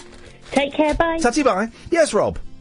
How are you doing? Ups and downs, swings and roundabouts. We can't knock them all out of the ballpark, but this is still better than what is going on any of the other stations right this second. And this is a stinker. So imagine how bad those guys are. Yeah, fair point, you know. Okay. What you got for us, Rob? Hey? What you got for us? Right, today... Yeah. Walking through one of the shopping centres in London... Yeah. And one of the men... Yes. Turned round and said to the other bloke... Uh-oh. And it's nothing rude, nothing bad whatsoever. It's nothing rude, nothing bad whatsoever, says the man who phoned up Howard Hughes, the most decent man on radio, to talk about Marilyn Monroe's... private hair. Thank you very much indeed. And he said... Which looked, apparently, according to you, looked like Chuck Norris's wig. Did it? Anyway, yes. Apparently, there is a picture online of that alleged. Thank you very much indeed. Continue, Ava. Area. Yes. So he turned around and said to the other one, "Why don't you just baff off?" What? What? B-A-F-F. I've heard naff off, but not baff off. Baff off? Baff off. Baff off? Is that a London thing? I've never heard baff off. I've never either. Well. I don't. Anyway. Thanks, Rob. I'm just watching a weird argument now take place on Twitter between I don't know what's going on. Rob, thank you very much indeed. Oh, Rob. Yo. Say hello to Nigel. Hiya, Nigel. Hello. How are you? Hi there. Have you had a good day? Not too bad. What's the best thing you've done today? Went out on my motorbike for a ride after it stopped raining. Did you go really fast? Yeah, I got 50 out of a 50cc. you lucky devil. I've actually had nearly 60 out of it the other day. It's only a 50cc. Is that going downhill, Nige? No, it's on the flash. It's amazing because it's a two-stroke. They're much faster than the normal. Hang on a minute. I just mentioned two-stroke to Rob. This could end in with egg all over our face. I'm trying to find a song here at the moment. What song are you trying to find, Nigel? The one I did earlier for you, Ian. I'm glad you've called up, Nigel, because I felt that I was a little bit overly critical of that excellent jingle that you recorded for us last time, and I wanted to apologise and say thank you. It was absolutely brilliant. I thought it was brilliant. Yeah, I thought it was more brilliant. It wasn't really a song. I wasn't trying to sing properly. It was just a jingle about you, wasn't it? Really? It was brilliant, and I came away from that show, and Kath will back me up. This is not me messing around. I came away going, I think I was a little bit harsh with. It's quite catchy, though, isn't it? It's excellent. We'll go on. You're right. Let's see. Hang on a second, Nigel. Let's see how catchy it was. Go on, Kath. Sing a bit. Iain Lee, Talk Radio UK. Talk Radio UK. Do you know what, Ian? Go on, Nigel. I actually spoke to Lindsay Lohan a couple of months ago. She rang me from her fan club in London because I've got so many messages on her Facebook page. She's saying, please, Nigel, leave me alone. Yeah. Nigel, please, stop sending those pictures. She actually spoke to me, Lindsay Lohan. What? Did she? I couldn't believe it, but it was definitely her because I recognised her voice. How do you... You're bigger than Neil Sean in the Metro. How did she get your number, Nige? Well, no, her agent rang me from the studio where she meets to go for her modelling stuff and things. Yeah. So she was when they rang me from the actual place in London, she was there waiting to go for a photo shoot. So I got to speak to her before she went for the photo shoot. Did you know she was going to phone you up? No, I didn't know. No. So tell me what happened. So you're at home. Her agent rang me at home because I gave out my number on her Facebook page. You see. Oh, that's a good idea. How she got my number. Right. So you just posted it on a public Facebook page. Well, with one of my messages to Lindsay Lohan. Yeah. Right. It's amazing. She didn't ask you for any money, did she? Would you like my song? Well, what did Lindsay say to you? Just basically that she's telling me there's not much film work about now. She has to do more modelling and photographic work than anything else, you know. Where did you... I'm on the Lindsay Lohan Facebook page now, and she really is... I mean, she's a stunning woman. And It's called the Lindsay Lohan Fan, it's called. Lindsay Lohan Fan. So it's not her actual page? Not her official page? No, this is a fan club, the Lindsay Lohan Fan Club. Lindsay Lohan... Is Lindsay Lohan Fans, and there's Lindsay Lohan Fan? Well, there's several of them actually, but I'm there's the also only one who knows the one that I'm on. Storch as well. What? Fanny Storch. Gosh. And you just posted a message on there with your phone number? Yeah, well, I've done it a couple of times. They knew it anyway. They knew my number anyway, I think. Nigel. Yeah. Are you 100? Because there are some wicked people out there that like to do prank calls, Rob. They like to phone up, delightful human beings and snigger. Are you? Don't they, Rob? Oh, they do, Nige. Are you 100? There's loads of Lindsay Lohan fans pages. Is it the one where she's eating hot tamales? It's one where she's laying down with her legs up in the air. That doesn't narrow it down. She's got a stocking. That's what I choose. Yeah. Stockings and suspenders, that one. Can you see that one? Hang on a minute. She's stockings and suzzies. You know, with like a sort of photographic position. A photo. What? Well. Lindsay Lohan. I'm worried, Nigel. Well, I'm not worried, because if you believe it was her, then that's good enough for me. No, it definitely was her, because she's got this, like, a different voice than anybody, a sort of squeaky voice she's got. Like this. How deep was the voice, Nigel? Could you do an impression? I couldn't. No, I'll do the impression of Lindsay Lohan. It goes like this. Hi, I'm Lindsay Lohan. Yeah, I'm American. I'm Lindsay Lohan. That sort of thing, you know. It was definitely her, then. Pardon? Definitely her. Okay. I'm Lindsay Lohan. I'm American. I'm Lindsay Lohan. Yeah. We'll clip that tiny little bit, I think. We'll clip that tiny little bit. Well, okay. Well, listen, Nigel, you spoke to Lindsay Lohan, and that is fantastic, and that's I'm glad for you. You've got a song for us, have you? But there are some people that make out things some of the time, obviously. Yeah, I can't find the picture of her and her suzzies. No, but you get jealous people as well of you, don't you? Jealous people. Yeah, Nigel. Crushes of dreams. Nigel, I wouldn't put your phone number online. No, I've took it off now. Good. I would be careful putting your phone. Yeah, don't. This is a great suggestion for anybody. Catherine, aren't you? Yes. No, yes, she is. Yeah, because you sent me your Twitter address thing. And I suggested maybe you don't put your phone number on Twitter. No, I took it all off after I saw your message. But these things, once you put something online, it stays there forever. So just be careful, Nigel. Because you can forget. You can put it on there and do something else and completely forget what you've done the day before. Or you could not. Well, you could not put your phone number up there at all. I think is sensible advice for anybody, unless you're a business. Isn't that right, Rob? Just put your email, Nigel. No, don't even put... You've got a lot of money. In future. That's the best thing. Nigel, you've got a song for us, have you? Yeah, I'll do it. I'll put it on now because it's getting late and the neighbours and things, so I'll try and do it quietly. All right. Here we go. This is called Smile. Okay. This one. Oh.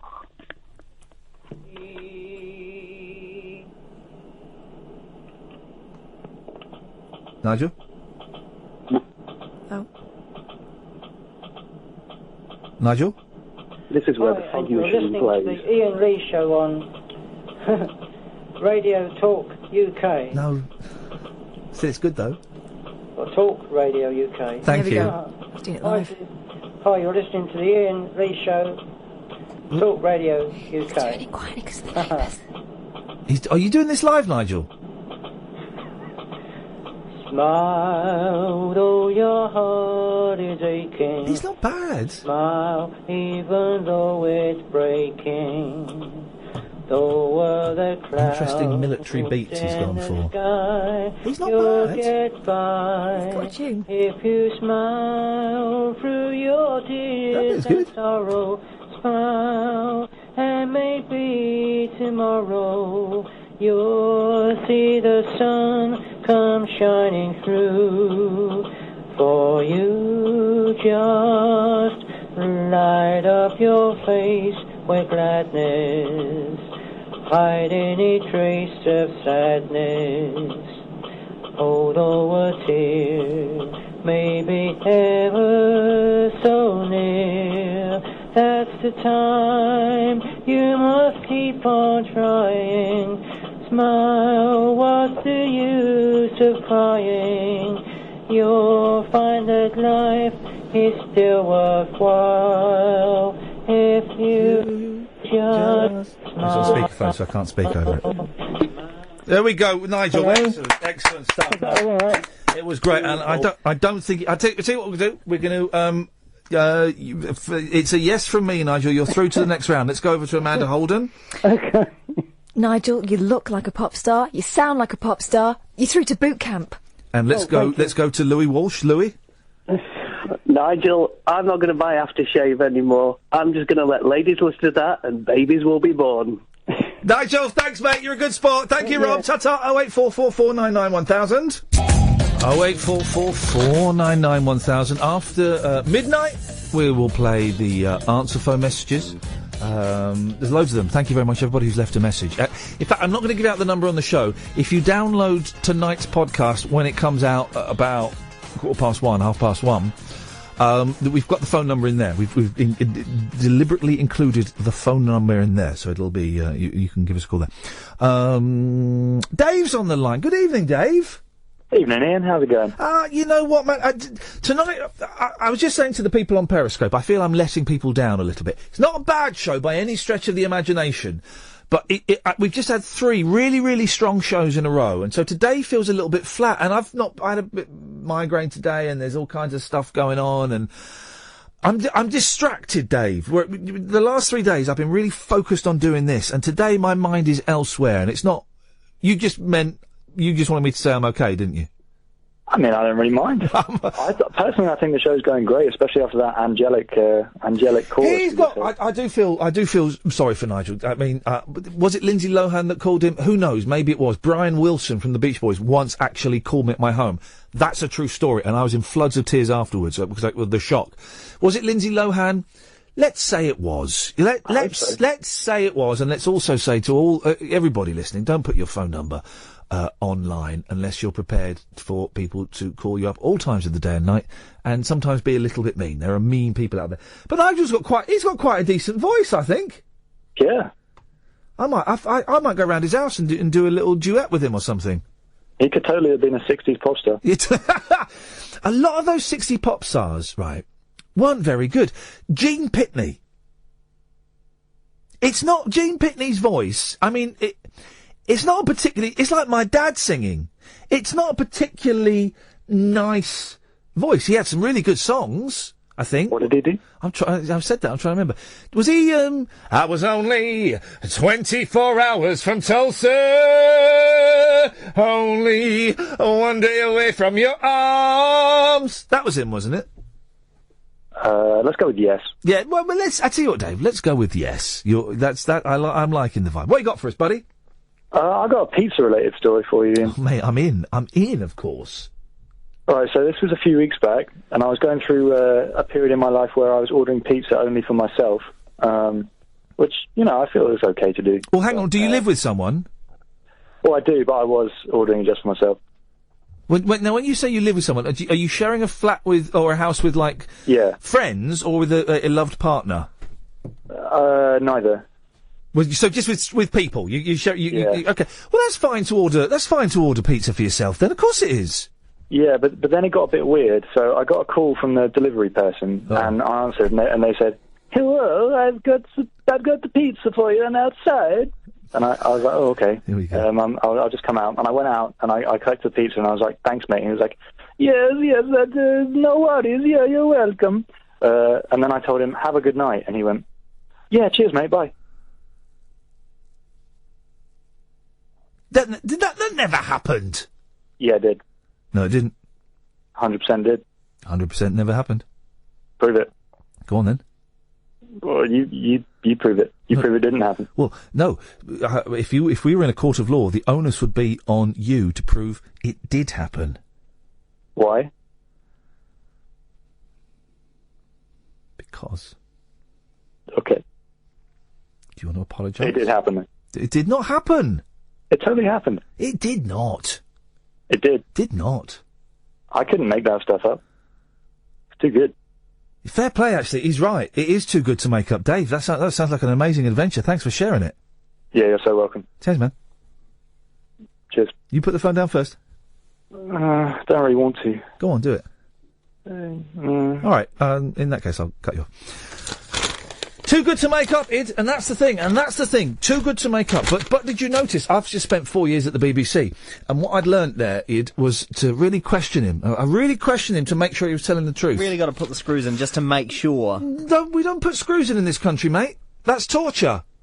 We don't do that over here. I don't know what you do over in the colonies, but in this country, that's torture, and we don't do it. In the last 7 months, I'm not going to admit to anything I've done. Wowzers. I say we don't torture people. Guys, come on. We're all laughing because, of course, if we know they're terrorists... Here's the argument that people always put for torture, right? But if you know they're a terrorist, well, then you should torture them. Well, how do you know they're a terrorist?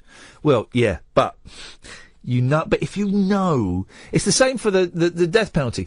Yeah, we should only bring them out if people we know are guilty. Well, you can never be 100% sure. But when you know that then we kill them.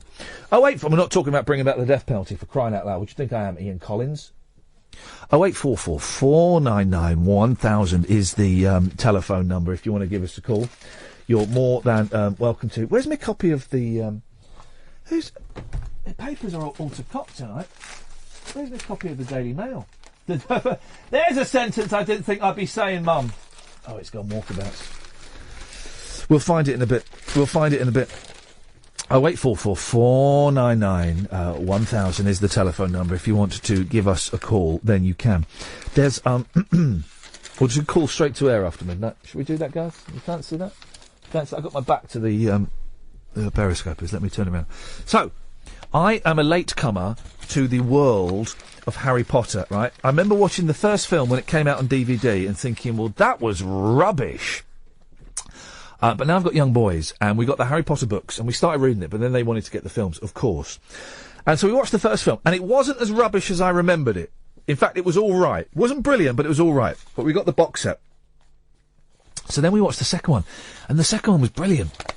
And then the third, and I don't know, I think we're up to the fifth or the sixth one, I don't know. But they're quite good. They're quite good films. They're not the best films in the world, but actually, it turns out they're quite good stories, and I feel bad for saying they were rubbish when I hadn't read them or watched them. Here's the thing, though, right?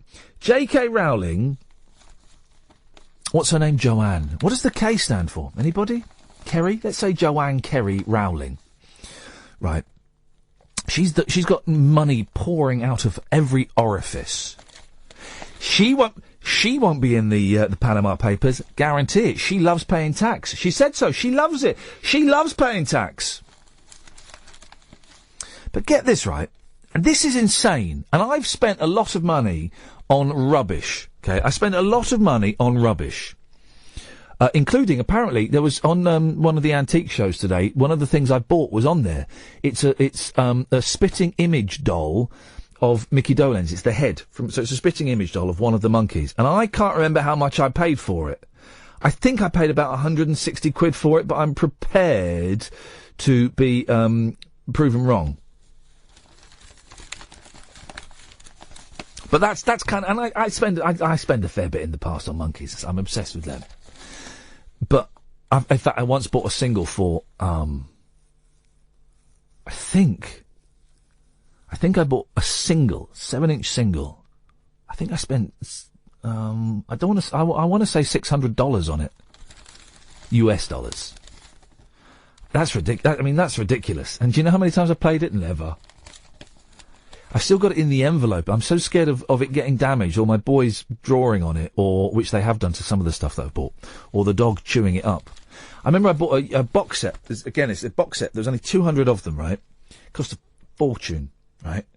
And I came home, and the box was in the bin, and the contents, most of the contents were there, but the box. I said, "What happened?" The boys poured water on it. Did it cost much? No, it was fun. This is insane, though. 0844 499 1000. An oak chair that J.K. Rowling used. Rolling or Rowling? What would you say, Id? Rolling. So Rowling it is then. Okay. I just knew that you. Okay, thank you. An oak chair, and there's a picture of it. It's just a chair, the kind of chair that you get in, a dining chair. It's got graffiti on it. While writing the first 2 books of the Harry Potter series, has sold for. Have a guess how much this chair sold for. It's just a chair, like a sort of an old dining chair. It's got graffiti on it. Wrote the first 2 books. It's going to be something ridiculous. I'm going to just guess £20,000. Nowhere near, am I? They saw you come in.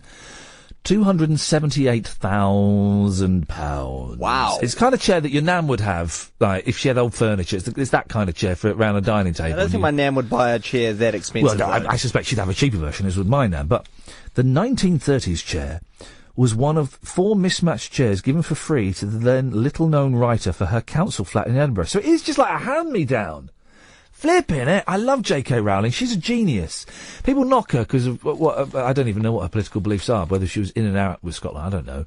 And they knock her because she's made loads. She's a flipping genius. She's a flipping genius. The 1930s chair was one of 4 mismatched chairs given for free to the then little-known writer for her council flat in Edinburgh. She wrote Harry Potter and the Philosopher's Stone and Harry Potter and the Chamber of Secrets on it. Imagine all of the things that she's done on that chair. Because when you sit on a chair for a long time, things, you secrete. Well, I mean, Oh, hang on a minute. It wasn't even her that sold it this time. Oh, flip. Prior to the Heritage Auction sale in New York, America, yesterday, the chair has been auctioned twice before, once by Rowling for charity, so it's not hers, before donating it in aid of the National Society for the Prevention of Cruelty of Children. You see, she's magnanimous. She's generous. She's dangerous. She painted on it, you may not find me pretty, but don't judge on what she sees. She also... Oh, this is what... Here we go. She also wrote, I wrote Harry Potter while sitting on this chair. There you go. That's it. Ladies and gentlemen, that brings us on to the next hour of the show. Have you ever graffitied anything? I know at school, I'm old enough, we did, in some of the classes, we had those old wooden desks with that lifted up and the inkwell in it. We didn't use the inkwell, obviously. But this is the kind of stuff that we would write. Michael is a bender. That's the kind of stuff we would write. Not particularly clever, not particularly funny.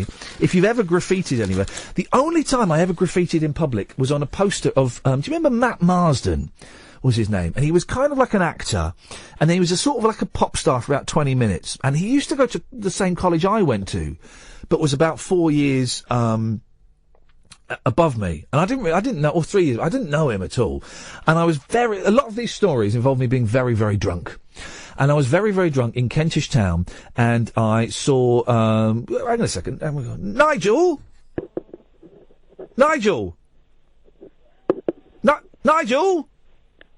he's done a pocket dial. Nigel, hello, Ian. Yeah, you're back on. What's wrong? Yeah, I wanted to tell you that who to look at on the Lindsay Lohan page. Oh, yeah? The Lindsay Lohan fan public group. If you go to that, I've got it here in front of me. I'll go and have a little look, Nigel. Thank you, mate. You go and relax. Yeah, okay, Lindsay Lohan fan public group. Brilliant. Thank you, mate. I appreciate that, Nigel. Cheers. So I saw a picture of Matt Marsden, a poster of Matt Marsden for his new single, and I have no idea why I did this. Well, I was drunk and I was jealous, probably, and I wrote twit. I didn't write twit. And I wrote that on his forehead. And do you know why? That has haunted me for some reason. That's really haunted me. Why? What a mean thing to do. Of course, I should have drawn a weeping cactus going into his mouth. If you've ever graffitied, you can give us a call. 08444991000. We'll be taking your calls straight to air and playing some of the answer phone messages that you have left on my own answer phone. Talk Radio. You're listening to Talk Radio. Don't forget, every day, straight after the show, we release a best of podcast. Go to iTunes or to your podcast provider, type in Iain Lee, IAINLEE, and it will pop up. I appreciate it if you download it, if you subscribe to it, if you leave nice comments as well. If you're enjoying listening to the show, you can also watch it as well while we're on live. Periscope.tv/Iain Lee. Call straight to air coming up after we get the latest news at midnight on Talk Radio. Evening, this is Iain Lee. A quick recap of some of the things we have spoken about on Talk Radio. We talked about Jackie Chan, rubbish bikes, bands that you don't like because of your brother or sister. We haven't found any mums that have dated rock stars yet. That's what I really want the main thrust of the last hour to be. 0844 499 1000. We'll take your call straight to air, though. Line 1, you're on the wireless. Hello? Hello? Yes? Hold on. Okay, we're waiting for it. Hey, man, how you doing? I'm good, thanks. How are you? Fantastic. How's the night going? It's okay. Okay, so what are we talking about? I don't know. What have you called in to talk about? We have called in... We? Talking about... we? Walker's Crisps. What? Who is we? Me and my mate. Ollie. We are watching the Masters at the moment. What's the Masters? What, is this a Doctor Who program? What is it? Is it Doctor Who? The Masters is where some people really show off their excellence in how well they can play golf. Okay, it's a golf tournament. Okay, fair play. Yep. Yeah. Do you know the Masters? No, I don't. No, I know the Master from Doctor Who, and I know various, but I don't know I don't watch golf. No. Where are you from? Where am I? What do you mean? Where am I from? Where do I live now, or where did I grow up, or where have I spent most of my life? Are you English, or are you Pakistani, or whatever? I spent 3 months in Pakistan. Did you? Yes, I did, but I'm English. Well, I'm English. I'm British. Well, I'm European. I'm Ron British. McElroy. I'm a quarter Scottish, and I'm 3/4 English. So you're a bit of everything. That's No. beautiful. No, I'm a bit of two things. Okay. But Rory McIlroy. What have you been up? What apart from watching the golf? Apart from watching the golf, what have you been up to tonight? Rory is doing quite well. Well, you know. Okay. Well, no. Hello. They haven't been coming up with it. Apart from watching the golf, what have you been up to this evening? It's hard to say. I mean, I have been watching a lot of golf this evening. Yeah. I have. Go on. I had a few beers otherwise. I also played a round of golf this afternoon. Did you? Yes. Why do you like? How many beers have you had? Oh. We're at that stage of the night already. Just one. Just one. Jeez, you're a lightweight. No. Permission to speak freely, sir. Permission to speak freely, sir. Okay. Is it granted? How many have I had, Ollie? Is it granted? Is permission to speak freely granted? I've only had 9. There we go. I was about to say you sound pissed. I mean, you do. 9. You sound very, very drunk. And you're doing the thing. I haven't had a drink for about 11 and a half years. You're doing the thing where you're really trying to focus so that you don't sound drunk, which makes you sound more drunk. Yes, can I put Rebecca on? Does Rebecca want to come on? Rebecca's fine, thanks, Ian. Thank you, Rebecca. I'm glad you're fine. Rebecca, I suggest you leave the premises and get to safety. I'm fine if I stay on. I'm fine if I stay on. Okay. I don't need to put Rebecca on. Why did you get drunk on it's only a Thursday? Have you been following the Masters at all? Why did you get drunk? It's only a Thursday. Well, you know what? I'm a teacher, so I've got a bit of a holiday. Oh, you're on your Easter holidays. What do you teach children? What subject, I mean? I teach maths and games. Maths and games. Why do those two always go together? Well, you know... My games teacher was... But both the games teacher and the PE teacher both taught maths. Isn't that funny? It is funny. I mean, I think maybe one of them fails at one end, so they go the other end and vice versa. Well, what's your name? Well, no, give us your first name. Don't give us your... What's your first name? Mike. Mike. Are you happy in your job, Mike?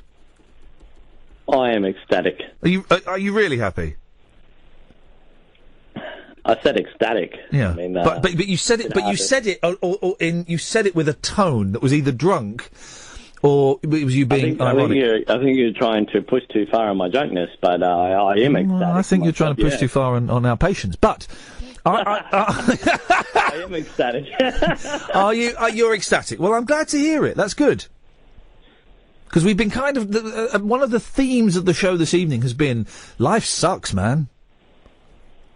But it's good to hear somebody enjoying their life. I really wanted to call in, but I hadn't been listening to the show. Doesn't now, life sucks. Life sucks. Well, no, but but what I'm saying is, if your life doesn't suck, and you're genuinely ecstatic about where you are and what's going on, then that is brilliant and that is inspirational and offers hope to everyone. I mean, I love it. I love. Brilliant. I love my life at the moment. Can you tell my accent? Can I tell your accent what? Where am I from? No, I can't place it. It sounds vaguely Australian. It sounds vaguely Australian, maybe a little bit South African. I can't quite place it. It is Australian. Well done. Thank you. So you know, in terms of like, would you prefer to work in England or Australia? What do you think? Well, are you asking me?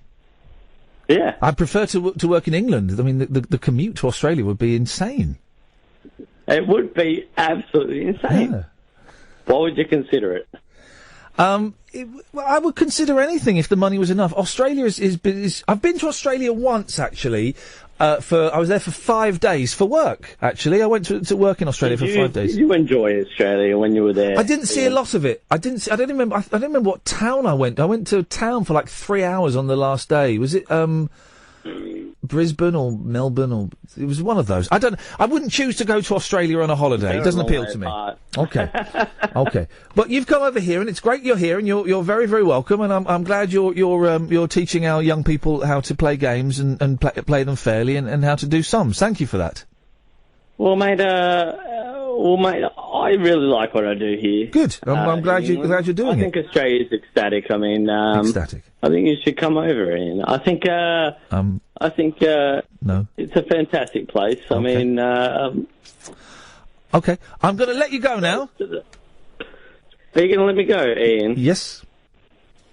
Oh, have you got a lot of other callers coming in? Well, I've got another caller coming in, but I'm gonna let you go because I think you're a little bit more drunk than you Ian, think you are. It has been fantastic to talk to you. Thank you, buddy. Nice to talk to you, mate. Have a good one.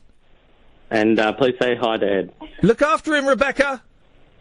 I will. Thank you very much indeed. There we go. That was nice, wasn't it? Hands across the water, or across the bar to get another drink. 0844 499 1000. Let's go to line 2. 2, you're on the wireless.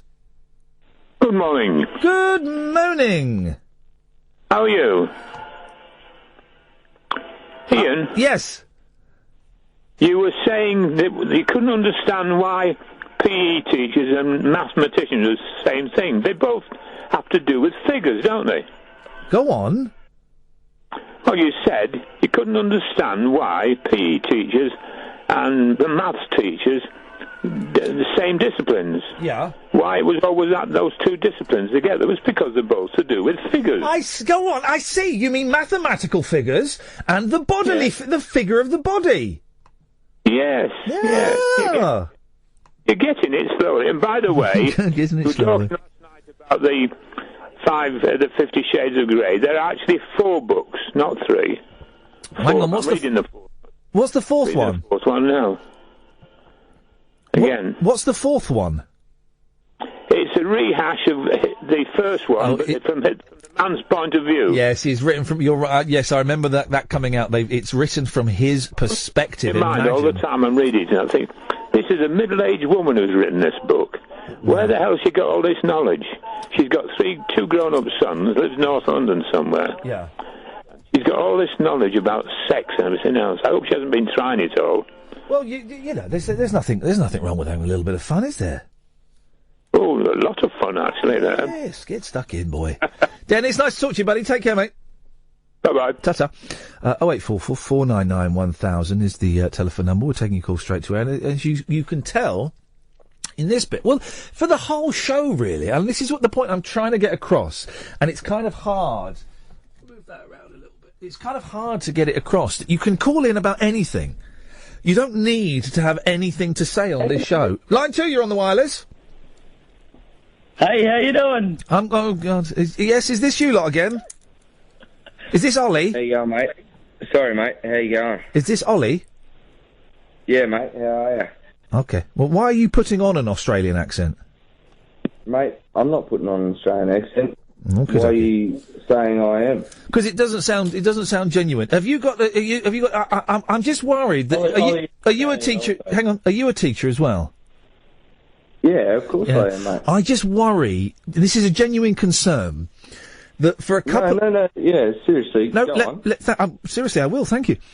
I just worry that 2 teachers phoning up a national radio station whilst really much more hammered than they think they are. I just worry that it's going to look bad for you guys. Why is that? Why do you think? Well, I mean, I don't have to teach for another week and a half. No, I'm not worried about you teaching with a hangover. What subject do you teach? Well, we teach different subjects. Yes, that's why I asked the question, what subject do you teach? I teach maths. Okay. So the same subject? Yeah, mathematics. Yeah. Okay. I just think that you're more drunk than you believe you are.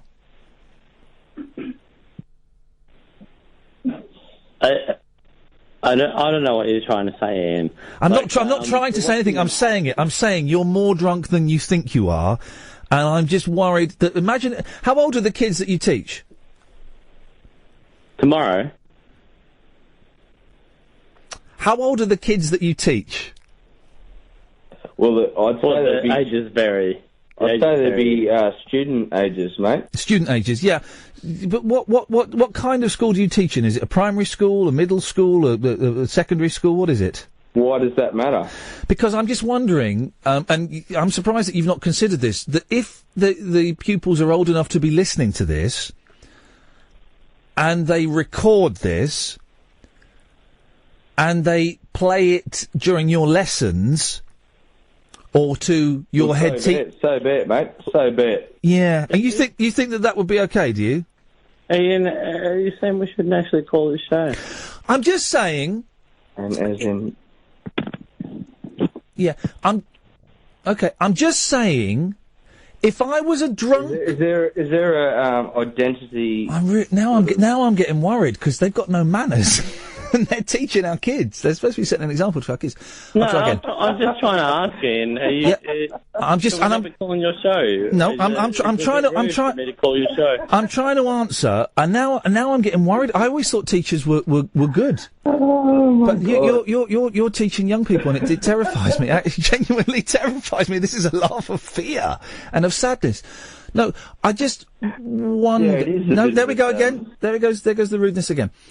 I'm just thinking that if I were a teacher and I got drunk, and that's groovy, man, if that's what you want to do, of course, that I would be really careful about displaying that drunkenness in a public forum, because I think it would weaken my my position as a figure of authority. But you obviously disagree, and that's great.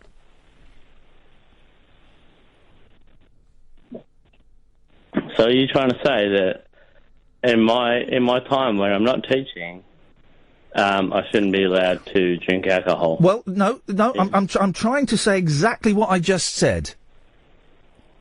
Go on again. I'm not going to.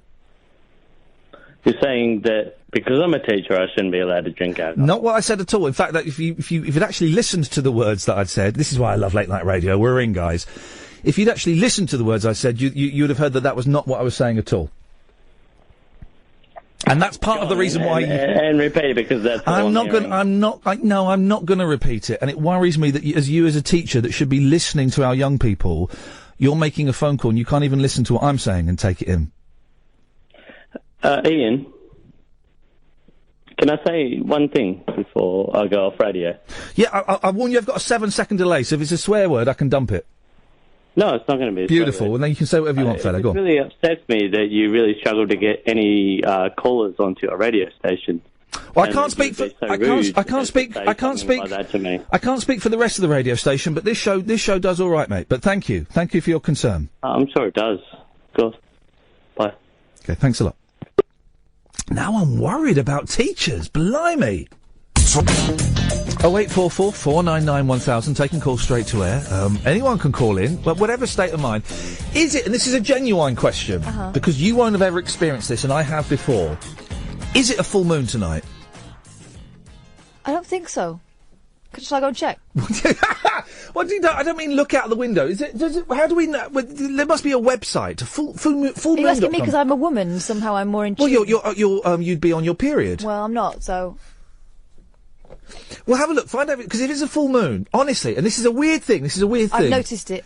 It has an effect on the callers. It could certainly be affecting my kind of chi and chakras at the moment. But it has an effect on the types of callers that you get. The closer you get to a full moon, the weirder it gets. And the full moon night is fruitcakes, and then it kind of tails off. And tonight has been a weird show, and it's not a bad show by any stretch of the imagination. We've been spoilt by having 3 progressively better shows in a row, and so there was always going to be some point where we have a little bit of a come down, and today is the come down. You've got the website in front of you. The next full moon will occur on Friday, April 22nd. Oh, well, there's no excuse. So we're miles away. So it's just the holidays. It's just fruitcakes and loom pots. That's all it is. As a mum, from my perspective, it worries. Teachers want to get boozed up, then that's fine.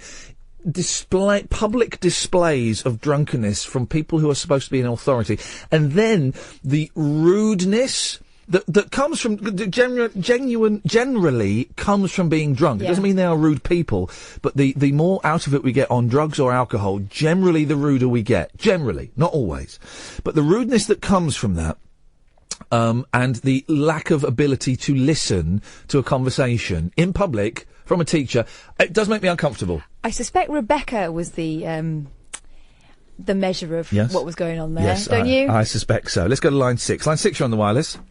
You alright? I'm alright. You alright? Yeah, not too bad. Not too bad. Good. What you got for us, fella? Well, I thought about doing some impressions of radio hosts. Oh, okay, yeah, fine. This will be good. Go on. I thought I'd start with Duncan Barks. Go on. He's blocked me. He's blocked me on Twitter for some reason. Has he? Well, he'll be on that, so he won't hear this. You go on then. Good. My name is Duncan Barks. I like to shout a lot. The first hour of the show, we're going to be talking about Brexit. And the second hour of the show, we're going to be talking about Muslims. And the third hour of the show, we're going to be talking about immigrants who aren't Muslims. Thank you very much. Yeah, anyone else? Yeah, I was going to do Julia Hartley-Brewer. Oh, God. Please be careful. I can't really do the womanly voice, but... Well... my name's Julia Hartley-Brewer. Welcome to Talk Radio.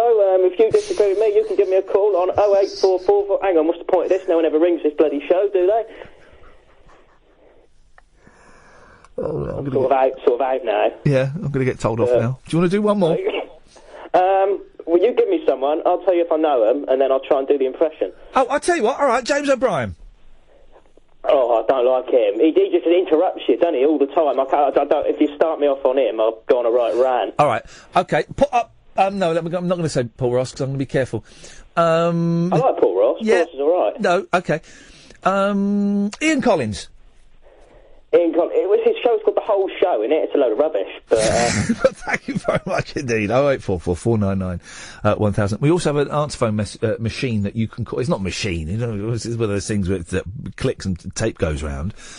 Has anyone ever successfully broken into someone's house to erase a message they left on an actual answer phone machine? There's always in the 80s and 90s, there were lots of plots of films that involved people leaving a message they didn't mean to leave on an answer phone machine on a cassette and having to break into the house to steal that cassette and replace it or to tape over. Loads of films had that as the plot line, I seem to remember. If anyone's ever successfully done that. Anyway, what I've got is I've got a Skype number. I'm renting a Skype number out with my own dollar, dear listener. And I'm not going to give the number out now, but if you download tonight's podcast in about an hour's time when it comes out, it will be on there, and you can leave messages. It's very, very unlikely, unless I'm feeling mischievous, it's unlikely that anyone's ever going to answer that phone number when you ring. So you can ring it pretty much in confidence. And if anyone does answer it, it'll just be me at home bored. So that's it. But here are some of the messages that I got today.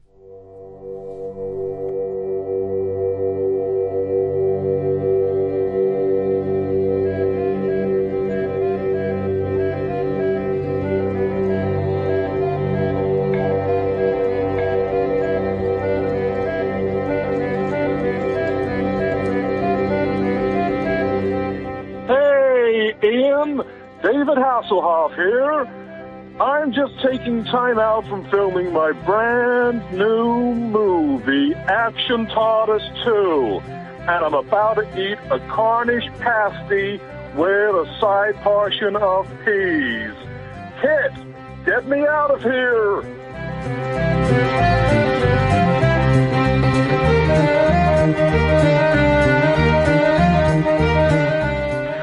Hello? This is Julian Hartley-Brewer. And I want to message you, Iain Lee, and tell you that you better stop taking the mick out of my wife, or I will come round there and give you a damn good shouting to.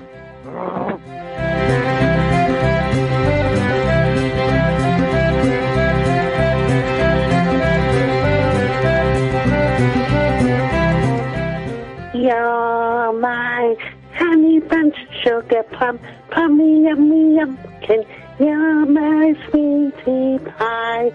You're my cupcake, gumdrop, snuggles, bubbles. You're the apple of my eye.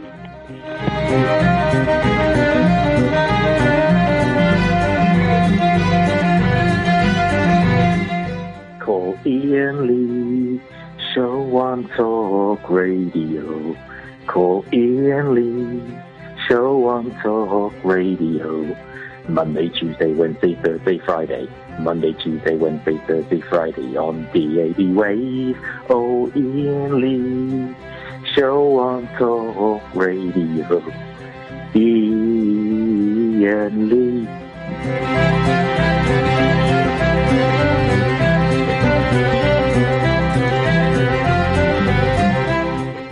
These are the words it can't say. These are the words it can't say. These are the words it can't say. These are the words it can't say.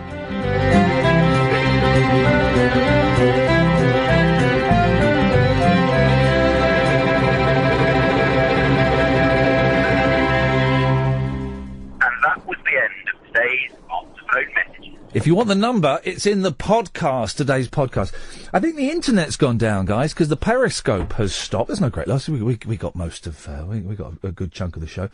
And my Twitter has crashed as well, so I don't know wagwan. 0844 499 1000 is the telephone number. We will continue taking your calls straight to air after this.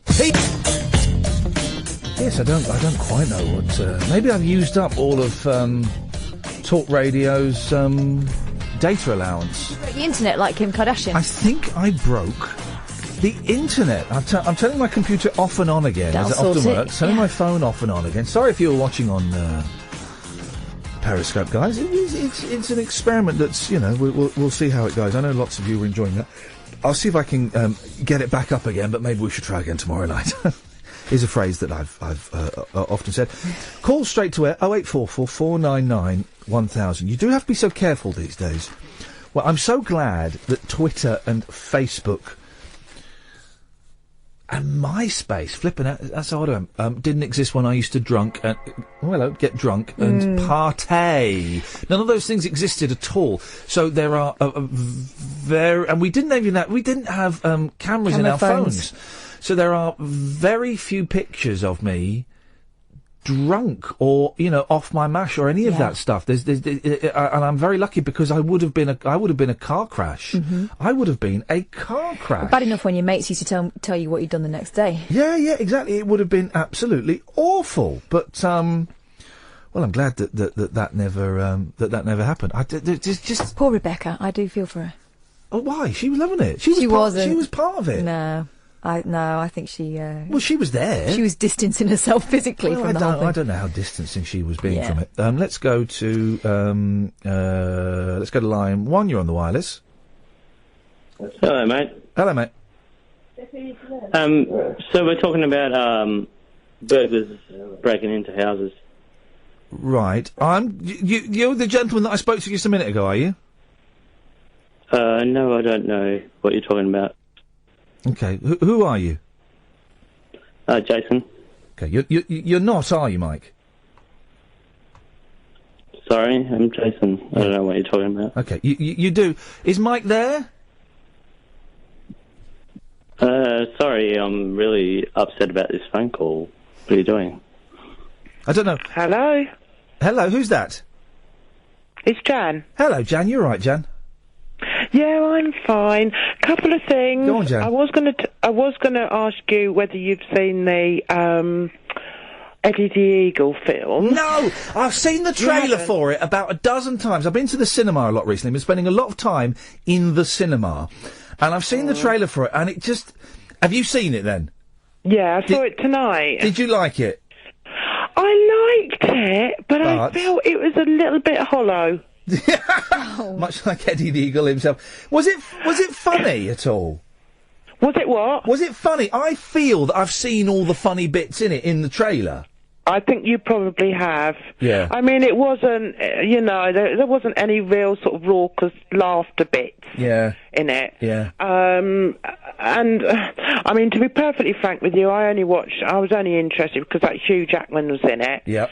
And I thought, I could do with a little bit of eye candy. Oh, dearie me. And I thought it might be quite an interesting story. But I felt it was a little bit hollow. Yeah. But, I went with my teenage son, and I was saying to him, what did you think? And to be honest, I wouldn't say he disliked it. Would a teenage son even know who Eddie the Eagle Edwards is?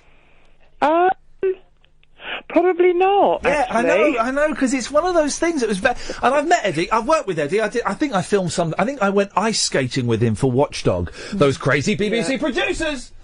And he is such a nice bloke. And that's it, he's a nice bloke. I've not got a bad thing to say about him, but a whole film about him? Is he still seen as a British kind of hero? A battler. I don't think I don't know whether he was actually seen as a hero. I mean, I did say to my son that I do actually remember watching the Olympics when he was there, and I remember the commentator saying, about him having his own style, and almost Mickey taking, but not obviously. He was a joke. He was a joke, and I say that with love and respect. He was a joke, wasn't he? And and that's why I was surprised actually that they made a film about him. So I thought, maybe there's going to be a bit more in the film that we don't know about.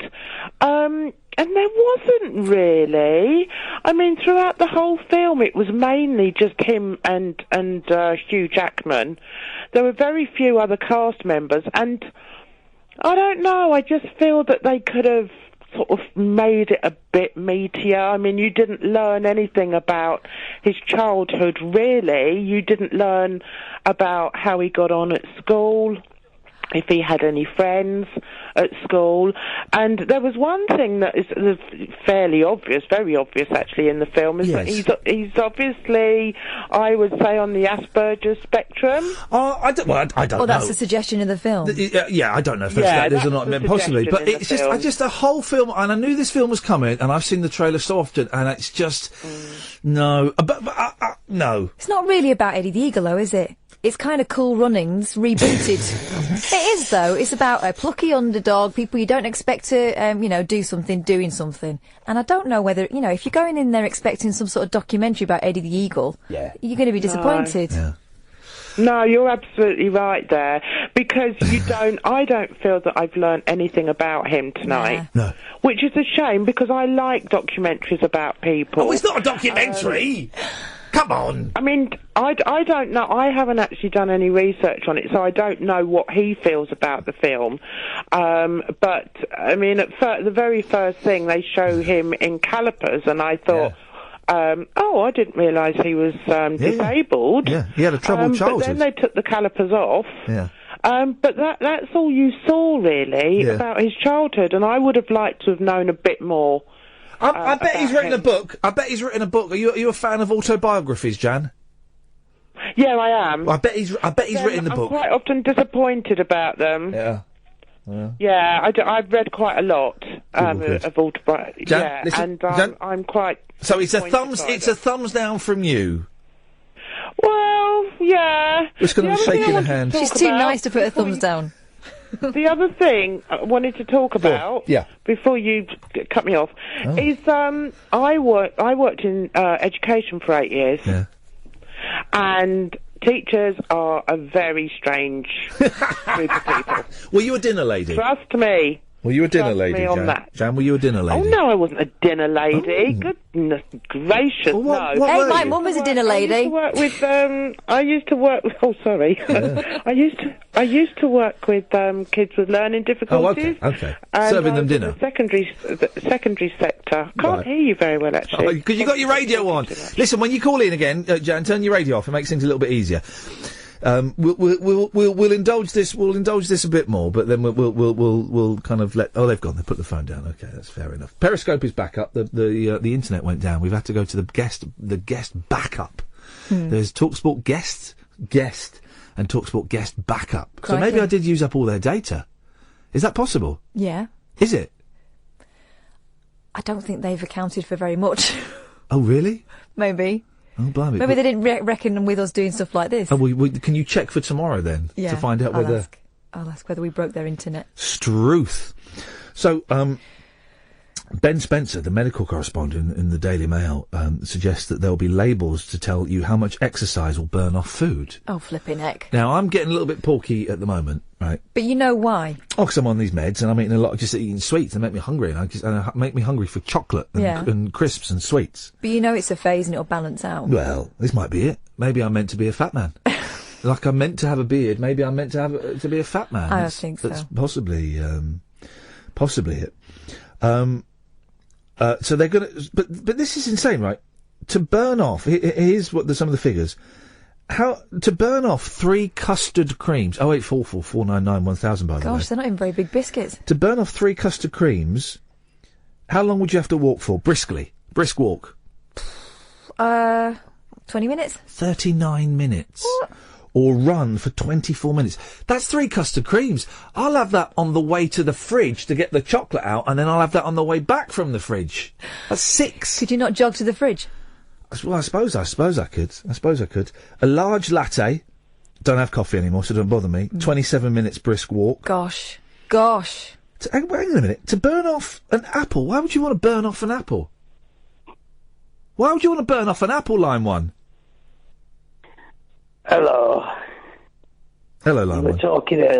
You were talking earlier about Catherine and a funny line when she was shooting people. Oh yeah, if Princess Kate, the Duchess of Caithness, if all of the royals must have had some form of military training, and if she ever shot a terrorist in the back who'd held her hostage, what would the funny line be that she would say? She'd shoot him in the back. Bearing in mind I've got a dump button here. She'd shoot him in the back, and she'd go, I'm afraid I'm going to have to deny this. Then she'd turn round, and there'd be Pat Sharp, Lindsay Dawn Mackenzie, and Wolf from Gladiators to take her back to barracks. Thanks very much indeed. That's great.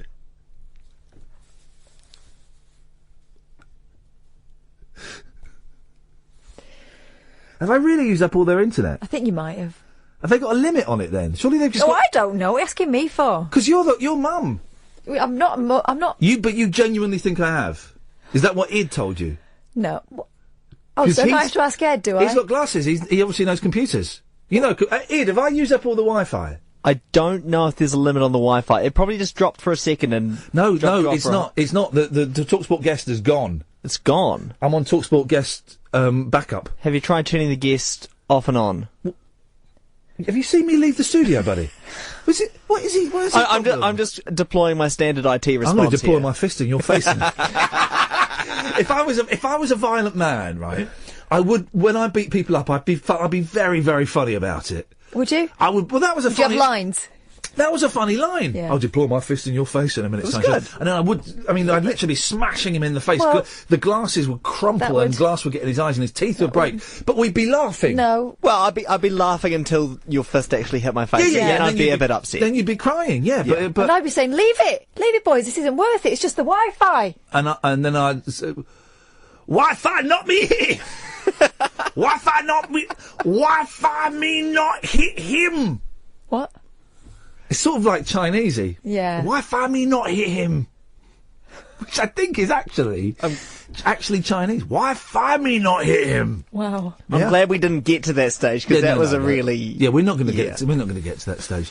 Wi-Fi, why not? There we go. What if I do? No. Why? It's Wi-Fi, why not?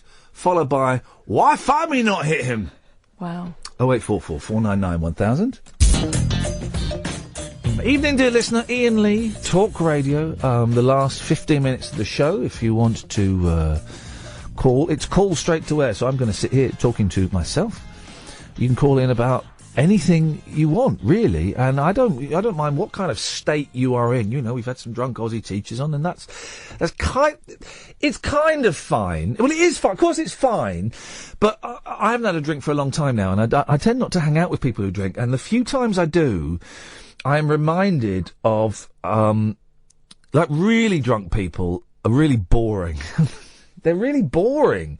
Unless you're in that state as well. But people who are drunk or are on drugs generally are really dull people. There are exceptions, of course.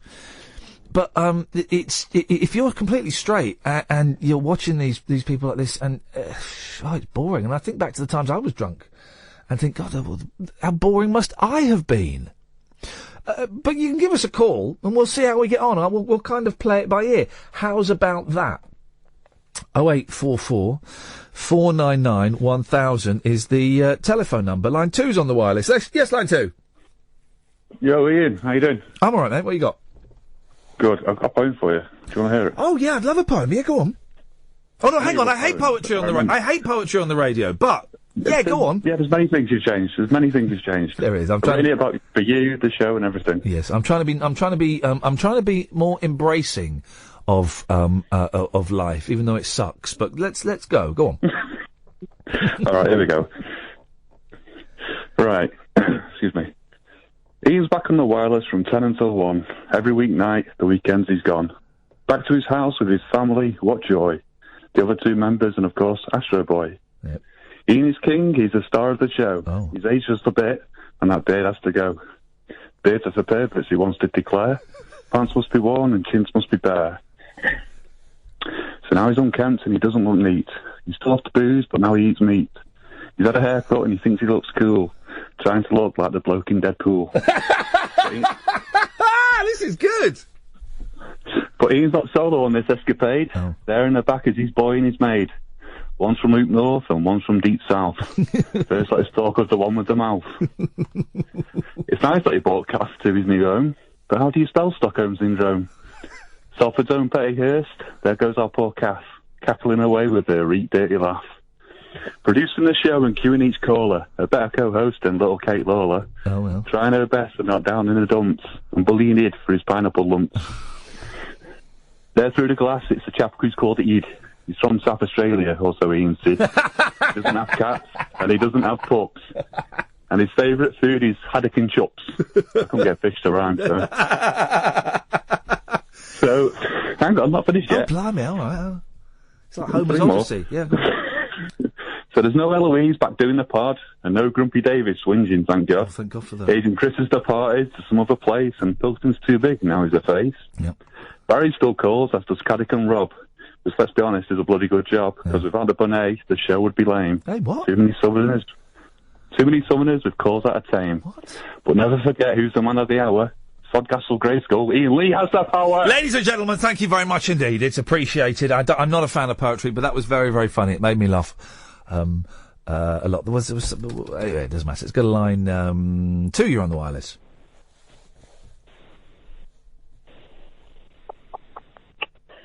Ten, 9, 8, 7, 6, 5, 4, 3, 2, 1, and go.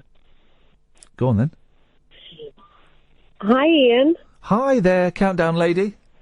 No, I'm Pink Angel. Okay. Hello. And I have just been out to my karaoke evening this evening at my local bar, and I just won a Sunday roast or two. Oh, beautiful. Now, yeah. Is it one of, because I've been, the last Sunday roast I went for in a pub was quite a while ago. I was really looking forward to it, but it was a Ponzi Sunday roast. It was, get this right, the whole roast was served in a giant Yorkshire pudding. That's cool. No, it's not cool. I want it. Give me plates. Give me plates. You like a Yorkshire pudding, don't you, Ian? I do like a Yorkshire pudding, but I like plates, and I like plenty of potatoes and gravy and mint sauce. Oh, well done. I've won before, because... Hang on. I win quite often. I quite often win my Sunday roast, okay? Wow. And they have the mashed potato under all the meat. Oh. The mashed potato is under the meat, Soaks up the juice. But it's free. I have a free Sunday roast. I sang for my supper. Well, no, you didn't. No, you didn't. I did. No, you didn't. What did I do then? You sang for your lunch. No. True. Aha, you have me there. I sang for my Sunday lunch. Well done you. Listen, any form of payment, I know musicians who've been doing it for years that would happily do a whole gig for a Sunday roast. What did you sing? What did you sing? I sang Dido. Oh dear. White Flag. Oh, they probably gave it to you out of sympathy then. Of course. Yeah. And then I also sang Ellie Goulding, How Long Will I Love You? Here's the thing about Ellie, it's Ellie Goulding, isn't it? Yes, it is indeed. I don't know anything about that woman, and I've never really seen her before, but on my drive home along the A40, there are two massive posters of Ellie Goulding. And I think I'm ever so slightly falling in love with her. I don't know what she sounds like. I've only ever seen these two pictures, but I think I'm falling in love with her. Would you like me to sing a little bit of it? just so you know what she sounds like. Why the hell not? Go on. Because I actually sound like Ellie Goulding. Goulding. Goulding. Goulding. Golding? Goulding. Ellie Goulding. Goulding. Goulding. It depends where you come from. Golddigger. She's like golden. Yeah.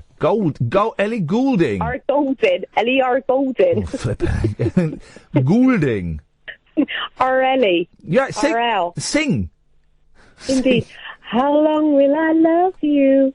As long as you stop. No, thanks. I've gone right off Ellie Goulding now, so that's that works out quite nicely.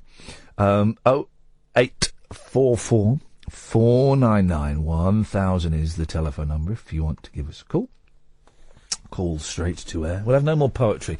I'm not a fan of poetry. I never got poems, okay? Maybe I was taught wrong. Or maybe poems are just rubbish. I don't know. I never got poems. And poetry on the radio, normally, that was a good exception. But normally, once you start encouraging, having come from, BBC local radio for the last few years, I've been in the wilderness. I've served my time. Served it well.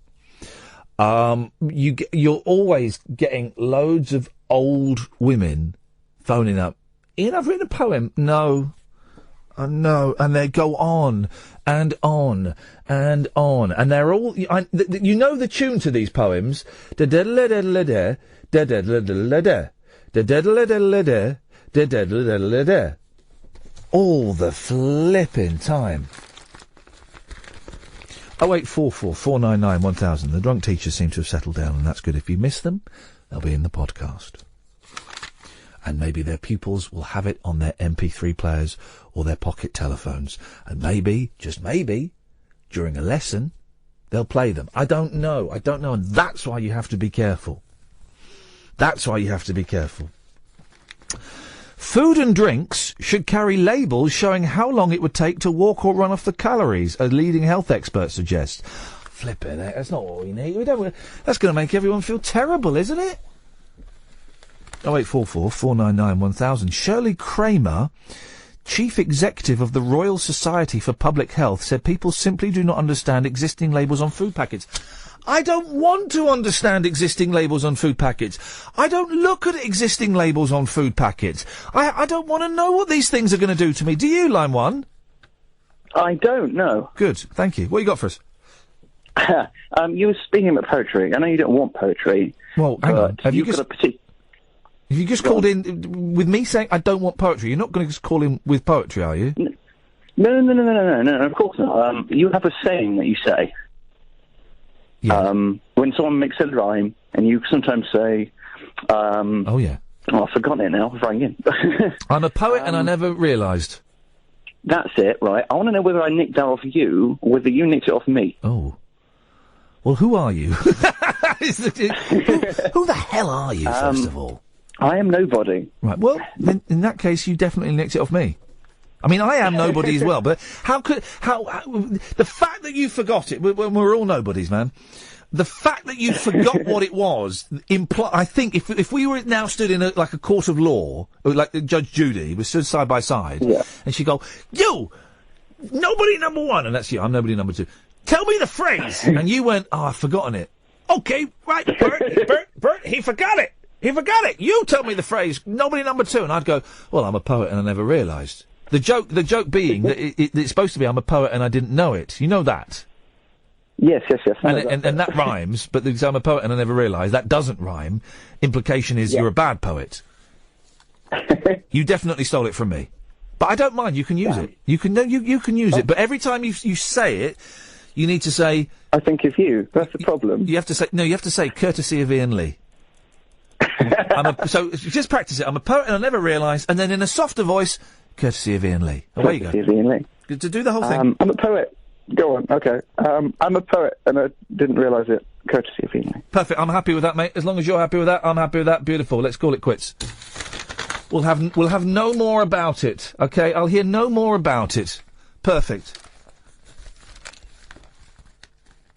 She said, Shirley Kramer this is, they got above this, they got a picture of Linda Evangelista. I don't really remember her. She was a supermodel in the 90s. And now she's 50 and she's not as skinny as she was. She still looks hot, man. But at 50, we can see a little more of Linda. During her 90s model heyday, she could boast one of the most famous faces in the world. But yesterday, Linda Evangelista kept her much-changed visage firmly hidden behind a pair of black sunglasses. Basically, they're saying she's fat.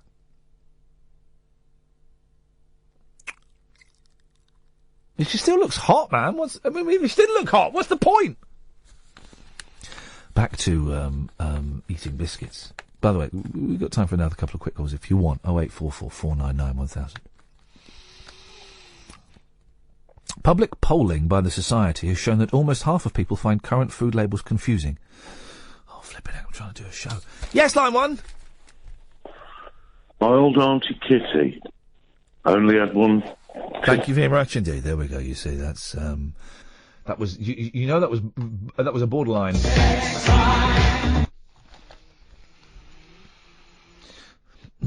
The Daily Mail's own. I know why I don't like poetry. I've just realised why I don't like poetry. I've just had a blinding insight into a pivotal moment in my life. The age of 5, went from nursery up to primary school. Was sat in Miss Earle's class. I can say what she wants because she was about 106 then. Really old. The delightful teacher taught me to read. Imagine having that. She taught me to read. But she was I remember her being very old, having kind of like grey hair in a bun and looked like Aunt Flo from Bod. Seem to remember. And I remember it as being on the first day of school. It probably wasn't the first day of school, but imagine the first day of school. And she says, "Can anybody here recite a poem?" And I put my hand up, and I said, "Yes, I can." So I stood up. This is like my first memory of school. And I said, 1, 2, 3. Mother caught a flea, put it in the teapot, and made a cup of tea. The flea jumped out. Mother gave a shout. In came father with his shirt hanging out.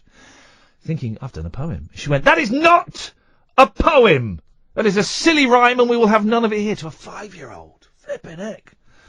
That's why I hate poetry. And because poems are rubbish. Line 6, you're on the wireless. Hello? Oh, no, hang on a minute. Have we fallen at the last hurdle? Line 2, you're on the wireless?